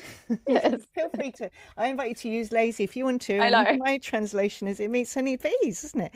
Of course. And we're all busy and I like, love it. great, I'll just write one word that Let me everyone just might understand, Cliff but Notes they might version. think they understand what I'm saying, but they might not, because that's the thing about regulation. One person might be saying I was Yes, dissociated, and the other person might be saying I felt my deeply cortisol was relaxed high. in my body. Yeah, yeah. So it's like completely different. Are we talking about psychology, physiology? What are we like? It can be in so many, it means so many different things depending who's saying it and how you're saying it. So it does need contextualization anyway. So I love that part with storytelling is Mm. by saying using those three words, we're just avoiding just using the story, which can be a sentence. It doesn't need Can to be be, a long-winded exactly. sentence. It can Yeah, just it be a can nuanced be. I story. felt overwhelmed. I felt exhausted. I felt outraged. I felt worried. To me, that's why I'm And I standing guess you've for got a name your feelings, feelings. feelings Yeah, words. I'm standing for, you've got to and if name you them. like, Yes. lots of people like understanding hormones and things. I'm not interested in that. So that's not ever going to be my way, but it absolutely, I hear it's your way and it Makes is me many excited. people's way. So that's the thing. But that makes us different. We're not all the same. And We're the, not the and the, same. the DDC wants to make us all the same, factory, carbon copy, AI, plasticized, all the same. Yeah, We're either I'm a human and I'm dysregulated, regulated, and that's it. And that's to me why I think this is actually on a bigger level really important, bit of because it is conversation. Yeah. part of that bigger movement towards actually kind of, you know, yeah. I imagine you can know where I could go there of actually, taking away what makes us human and actually thinking we're machines. We're not machines. That's the whole Mm. regulated. It's like being a machine. So many of them are machine words, which is why I'm writing a whole book about all the machine words and all the war words that are commonly used in this culture. I have a big no for them because I'm here to support us staying human and actually becoming more fully ourselves and more unique. Like I want to know the uniqueness of Jana and the uniqueness of Marion and the uniqueness of everyone, not us all be the same. I guess it universalizes it when you use universal coding or wording. And so as we use those words that everybody understands and they're quite universal, Yeah. we do take out that uniqueness. It's not saying this specific case in this specific way, this is what I specifically did. And I think really as the like bow is you have to tell that story, you get to name the feeling. But that means you have to name the feeling, And feel which it. means Well, that requires feeling the feeling in order to feeling. name it. I feel a little bit concerned, or I feel outraged, I feel overwhelmed, which of course we are. I mean, these are all apt to, in terms of needs feelings, it's apt to feel all these feelings. We live in a culture where we don't live in community, where people aren't supported, blah, blah, blah. There's a million reasons why it's very apt for all of us to have lots of big feelings, whether we're following big dreams or where needs are not being met, or whatever it is. It's normal, it's natural, it's healthy to feel. And harsh thoughts leading to feelings is not so helpful. So let's tend to those. Let's, I love that. I think if we look at this from such a big perspective of it's not just talking about the word, it's looking at how much of a beautiful outcome it can be when you re-establish a meaning for a word that you've just been unconsciously saying and using, and you mm, re-establish it. And it brings to me, it feels like what we've done here is we've brought more dimension to the experience yes. and understanding it on a deeper level, but not just blanketing it. And then the outcome of that is so beautiful because to me, as if you are feeling the feeling and being aware of where it's coming from and the associations that have created it in the first place.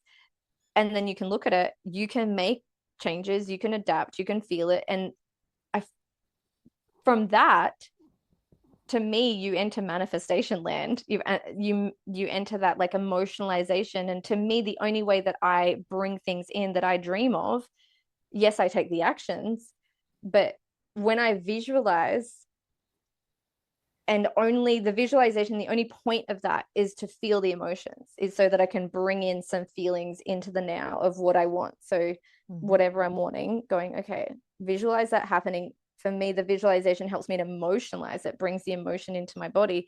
And then from that space, I'm in this beautiful magic energy of, in the visualization, it's already happened.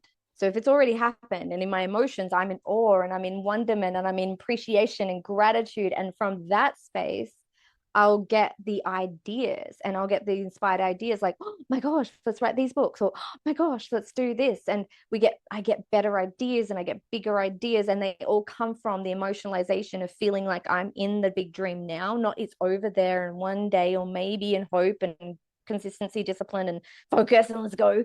It's like, I'm already there. Emotionally, I can be there. If I want to be there, I can be there. I can visualize myself there. I can generate those feelings of awe and wonderment, and I can use all the things in my life where I can feel awe and wonderment and bring them into the experience of what I want.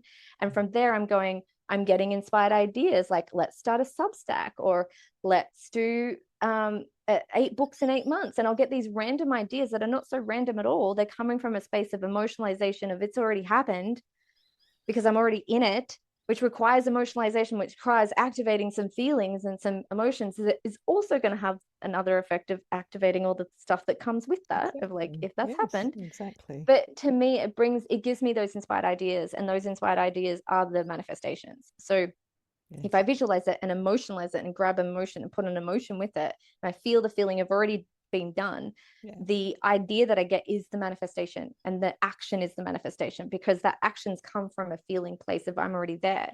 So that just brings to me a whole beautiful life that I'm experiencing, of all these big dreams that I get to experience, like a kid in a candy store, like, oh my God. And that does not come from blunting. Exactly. Yeah. And I would say that's, I think, another reason why the DDC does this, because it doesn't want people, I love how often our work, again, there's so much similarities in my willingness work with how you work with manifestation, as you call it, because it's so similar in terms of, when we feel into the future, we will also feel all the painful feelings from the past that need to be tended to, and we think about, but it brings them into the now. Whatever, as I say, and I learned from psychosynthesis, whatever we're scared of in the future, there's actually something we've already experienced in the past. So in order to have what we really want, or to do what we want and be what we want, we often need to go there. And then when we really can, connecting with what we really want and really feel all the joy and the wonderment and delight, that tells us we've tended to those things from the past. But of course, the DDC doesn't want us to know how powerful we are,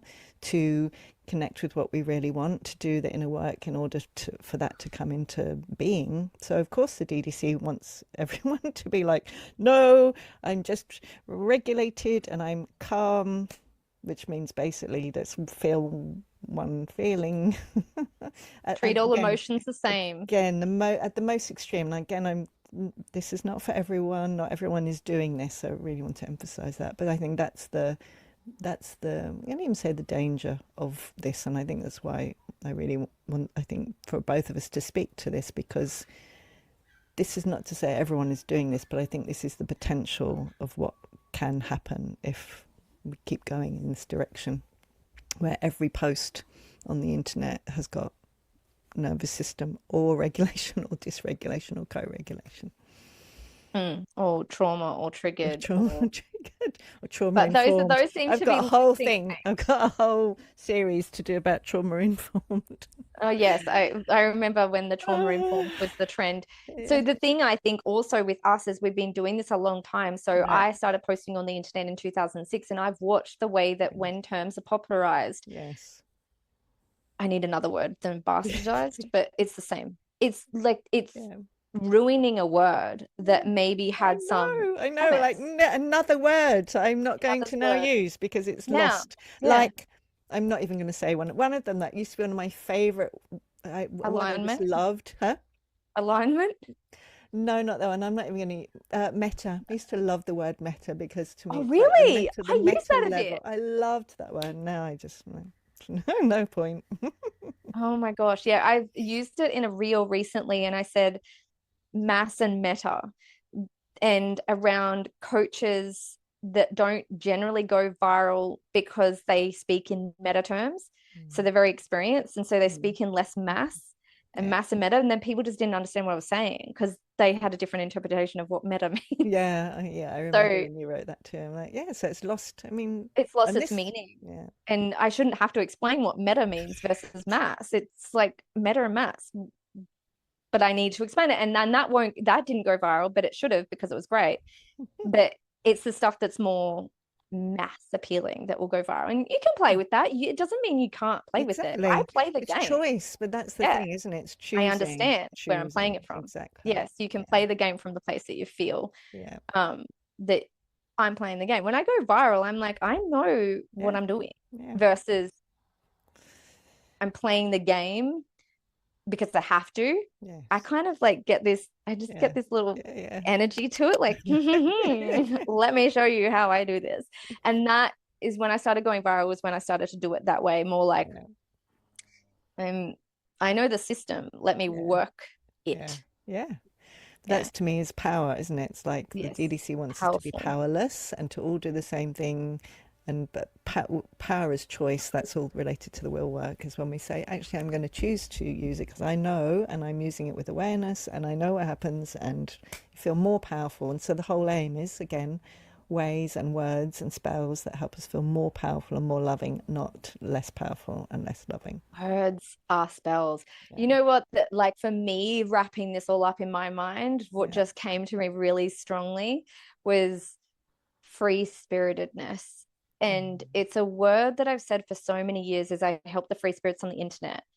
And I'll have clients sometimes who are very, very professional, and it's who they are to their core. Like they're professional. They don't wear their hearts on their sleeve. That's the thing we're saying, isn't it? Everyone's unique. For some people, that will be the most apt representation of who they are.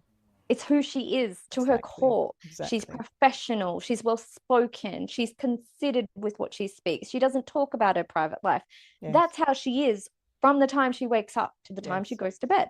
And so she's had clients before, and she said to me, she needs you because she's too free-spirited for me. I need somebody that will do what I want them, like this is, and they love that. They're like, tell me what to do. I want to do it.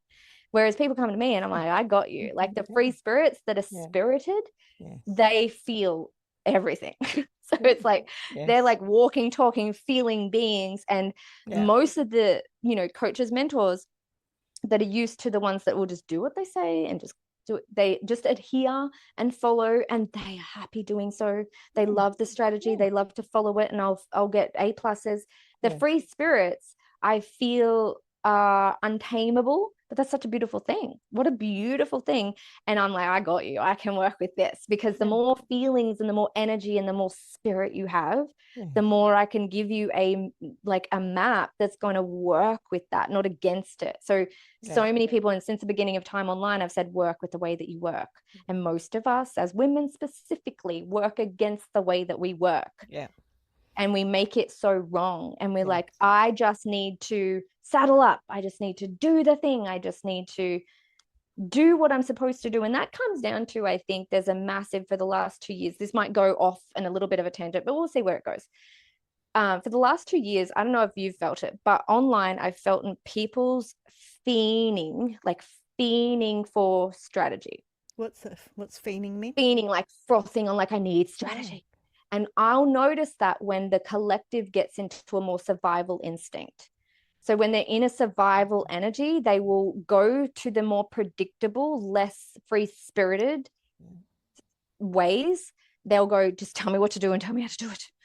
And they're fiending for almost like, please, I will follow it. And I notice when there is a collective survival energy, or if it's not working, people just like nail in on strategies, paint by numbers, templates, swipe files, tell me what to do, tell me how to say it. And that's always worked to a certain degree, but now with AI it can just do it. So it's not working like it used to. That strategic, like just do this and it's 100 proven, always work, guaranteed. Just do this, write the headline this word, write this word. But now it can be replicated too easily. So I notice there's a very survival instinct. People will go for strategy. And that's when I notice in my years of my business, I'm really like can recognize patterns when there's more of a survival people go for more strategy, but when they're like relaxed and in creation, survival and creation, when they're in more of that creation mode, they're more drawn to my work. But usually it's after they've gone down the whole path of the strategy, and they'll be fiending on the strategy, like, please give it to me. I don't want to think, and I don't want to feel, and I just want to do, and I will do what I'm supposed to do. And that's what you will find when there's a bit of a mass survival situation going on. I really see that too. That's what going back to what I was saying at the beginning. I really see that there's now, it's almost like the middle. It's like how the middle classes have dropped out as well in terms of the class system in other countries, not Australia, but it's like the middle. There's no middle because AI has taken over the middle. So it's either like replicatable, like smaller offers, or like totally creative, like totally unique. It's like there isn't like, oh, do a little bit, a little bit. It's like either da-da or da-da, and that's the choice we have at the moment. I think online is one or the other. Templates or feelings. Templates or and I like where you say creativity, because that's how I see exactly creativity. I see soul, feelings, uniqueness. You know, it's either go, and it's in a way, it's almost like, isn't it, going survival or creation? Robotic. Yeah, and either kind of, and Michael, the father of my children, is into this whole left brain, right brain thing. Not the old school one, but the, what's his name? Ian McGilchrist. Oh, thank you. Ian McGilchrist. And the left brain, right brain thing, so fascinating, totally. So he would say that that's always the two kind of, and they oscillate. Options, two ways of operating in the world is the, how does he explain it? I can't even exactly remember, but there's one which is just kind of looking for the bird seed, if you're a bird looking for bird seed, and the other ways is thinking in the biggest picture. And there's these two ways of being and operating in the world, and so much of our culture goes down this road of repeatable, automatic, reliable. But we have this other whole, which is exactly the creativity, I think is the word for it. It's like big picture thinking, systems thinking, like looking big picture. And I think you and I, we've always loved this one, haven't we? Like, sometimes we go down to the bird seed because it's like, oh gosh, it's really big. Thinking up here is really big. Thinking up here, and it's not reliable. It's not predictable. And sometimes you're like, I just need some reliability. But the bigness is like, it's unpredictable. It's based on your feeling. And I believe that the women are the ones to do this, is because we're built for that. But we do try to make ourselves built for the other way of like, follow the line, do it this way. But to do it the other way, you got to take your hat off to the people doing it that way, because every day it requires looking at all these feelings that are coming up along the way. It's there's so much that goes into being able to have this ability to be with the bigness of that, because it's not reliable, and I would say the biggest thing is it's unknown. And our unknown is there, but we're comfortable. We're comfortable in the unknown, aren't we? We're like, I mean, like even talking about this podcast, we're gonna, I had a little few things, and not often we both. I believe, I imagine you're still the same way. Like, I just want to. You as you say, riff. I just want to open my mouth. See where it goes. Look where it went. I want us to just kind of, but in the world, and so I always see it as like, DDC conditioning does not want that. DDC doesn't want people connected to their soul, in connection with life, because that's where true change comes. DDC wants us all doing the same thing so the system can keep going in the way it's doing. Like conform, comply. I love the way that where this took us. Me too. Biggest dysregulation. I mean, of course, big picture. Of course, we're going to go big picture. It just changed the world. I loved seeing it, because I'm just like, I just don't like the word. And I was going to say to you at the start of this, like, I don't know what else I've got for you, Marion, but I just don't like the word. I think we came up with 2 hours of, I think I know why I don't like the word now. That's all I had. I'm like, I don't know. I just don't like it. Everybody's using it, so I'm not. And then as I spoke, obviously, that was all there. And to me, that's the essence of what we're saying here, is you just know that, and you're willing to come into a podcast and just trust. And I had no idea what I was going to say. Trust that the clarity will come. And I always loved learning that from you. The clarity comes through creation and conversation. I can't get clarity. I wrote this post the other day, and I'm like, if I have clarity, I'm moving too slow. Right. If you start with If I clarity, know, if you start with yeah. clarity in the okay. Yeah. Clarity is what I get looking back. I'm like, oh, that's why Okay. I did that. That's what I did. Yeah. Because Yeah. even Yeah. before getting on this live this Yeah. morning, I had this quick little thought like, maybe I should figure out what I think about dysregulation because I don't just let's just do a podcast about regulation. And I'm like, I just don't like the word. That's what I'll just say for an hour. Okay. And then I just let the thought go. I'm like, oh, that'll be Yeah. fun. And then even before we started talking, I was thinking maybe I should see what Marion thinks about dysregulation so I know what we're going to talk about. But I just trusted it. And Those I were like little love split that. I second. love And that. that is how my brain works, is very much like, Yeah. it's okay. And to I've me, never that's the not been same good. thing, trust, isn't it? Because again, for Yeah. me in my psychospiritual model, which thank you. Do you remember that you kept saying, keep saying this word psychospiritual? And I went, that's the word to go with. Thank I you. So thank honestly you. still see Thank that you. book. Thank you. Oh, I it's here. I mean, it's here. It's I written. want It's to been see the written. book It's in written. print. It's coming. It's coming. But that is the opposite of the DDC, is being able to trust ourselves, trust life, Yes. and trust that when we're present and we open our mouths, what we know will come through us, and life will speak through us, and the conversation will happen. And again, I appreciate you because I remember you saying that. You again in those early webcast days, I remember you saying, Oh, if you're yes. thinking about what to say next, you're out of the You're present. out. Just be present. And I remember you showing that right back. So you've been teaching these things for so long. Without So knowing that I thank was you. doing it. So thank you. You're so funny. And just like I remember saying on live streams, if I'm thinking in the back of my head anything, it must come to the forefront. And if it doesn't Yeah. come to the Yeah. forefront, I'm going to be Yeah. disjointed with what I'm saying. So Exactly. everything that's in the back, Yeah. sometimes in the back, it can be that thought's not coming. Yeah. But most of the time, I will say what I'm thinking Exactly. in that real time so that I just don't have a background conversation. Because if someone's got a background conversation, you can feel the awkwardness of it. Exactly. Because you know you can feel them, hear them, Yes, the it's like, what is that? spiritual. What is that there? I can feel it. I can. I can It's in the feel it. You field. want to What are say you something. thinking? What do you want to say? And Yeah. I imagine you do that now. I go, or even if I'm in a group, I'll often say, I think something needs to come through Feel it. someone else now. Who is that? So yeah, And you've got to trust yourself to be able to say that, state that, exactly. feel That's the that. trust. Exactly. I love that this was all come to the end of, I feel like from your state, the psychospiritual book will be that almost something. Sometimes people do need something to hold on to. Sometimes they do yeah. need that first part of the journey. I feel like Yeah. psychospiritual would be like, if nervous system dysregulation and all that, psychospiritual. It's you. learning to trust yourself, learning to feel what you feel about a certain word and why you feel that. And we've just unpacked like, oh, I've just realized that dysregulation is the opposite to achieving your big dreams. No wonder I got my knickers in a knot about it.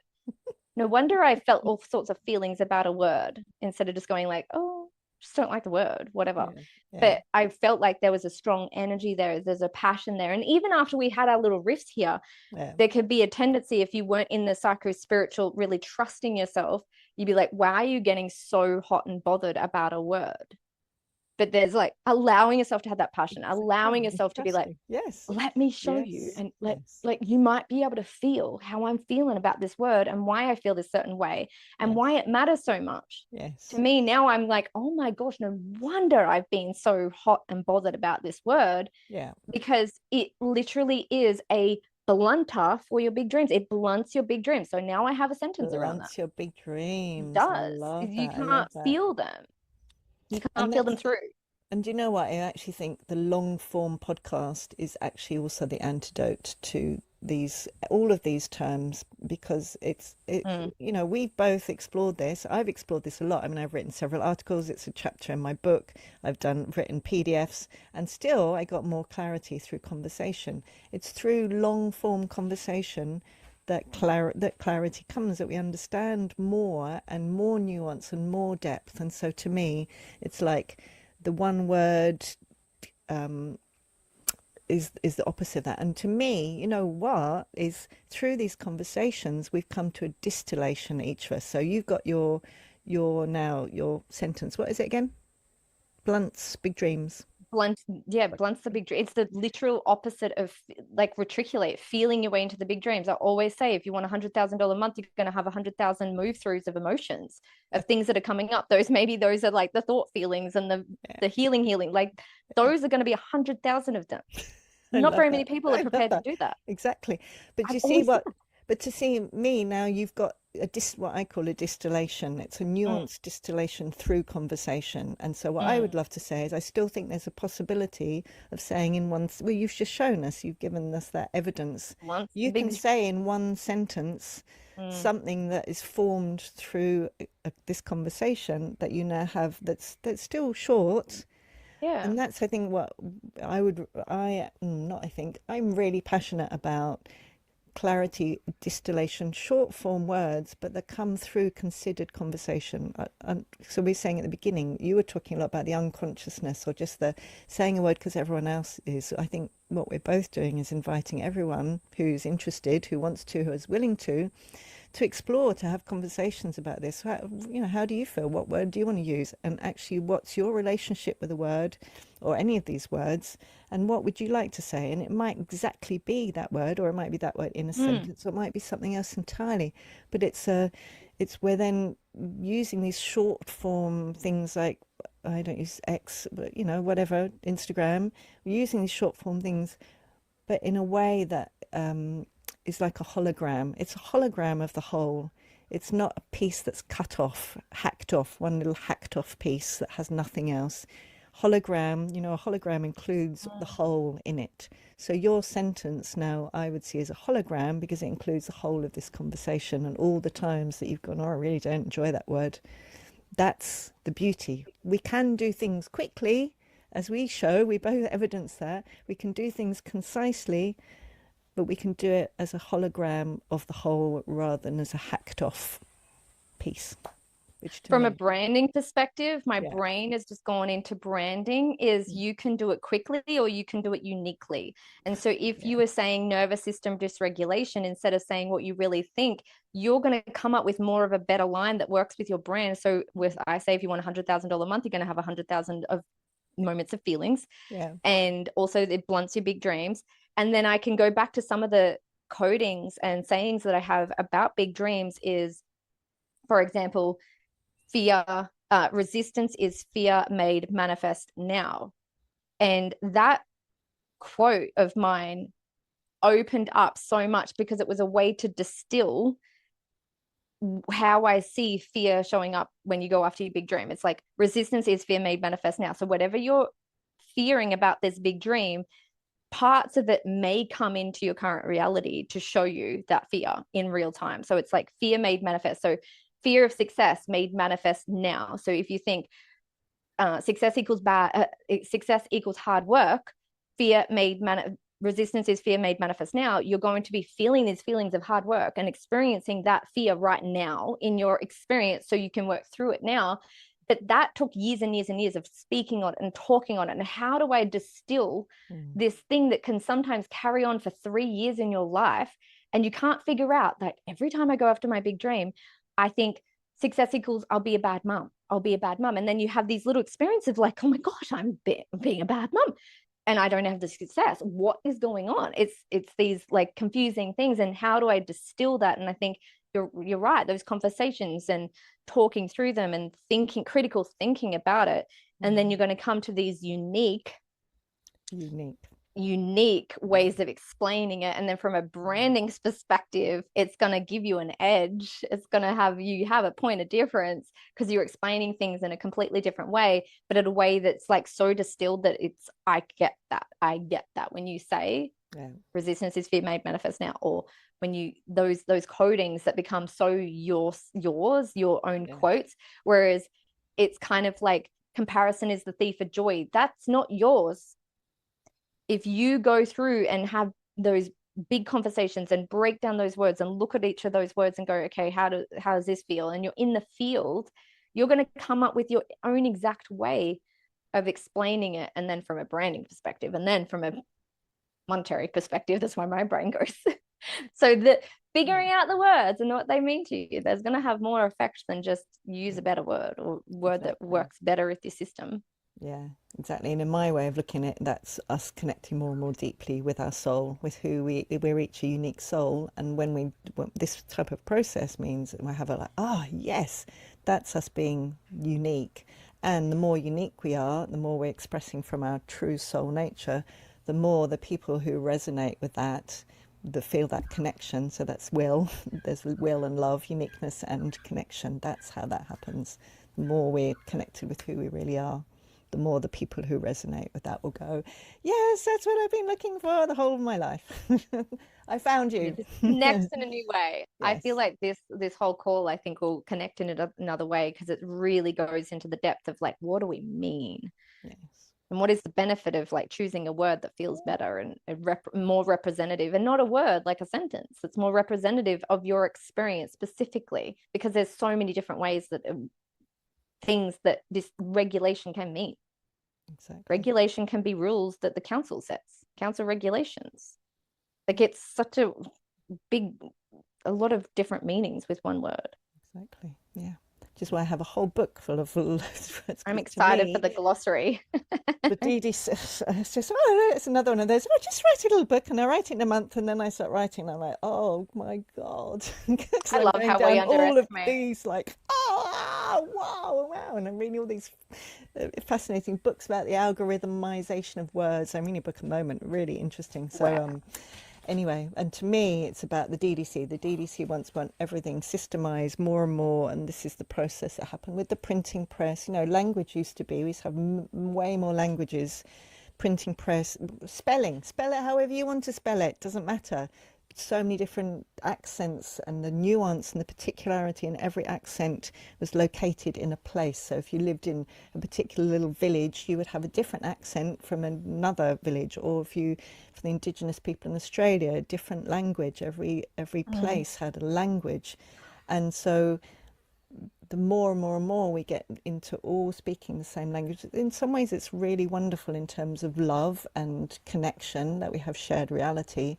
But it's really important, I think, in a way to do that. It's not DDC way. It's exactly what we've done here. It's having words that so we can speak to each other and understand each other, but not through dumbing us. No, I don't like that word. Not through cutting off half of us so that we can fit into something that isn't who we really Mm. are. Mm. Good.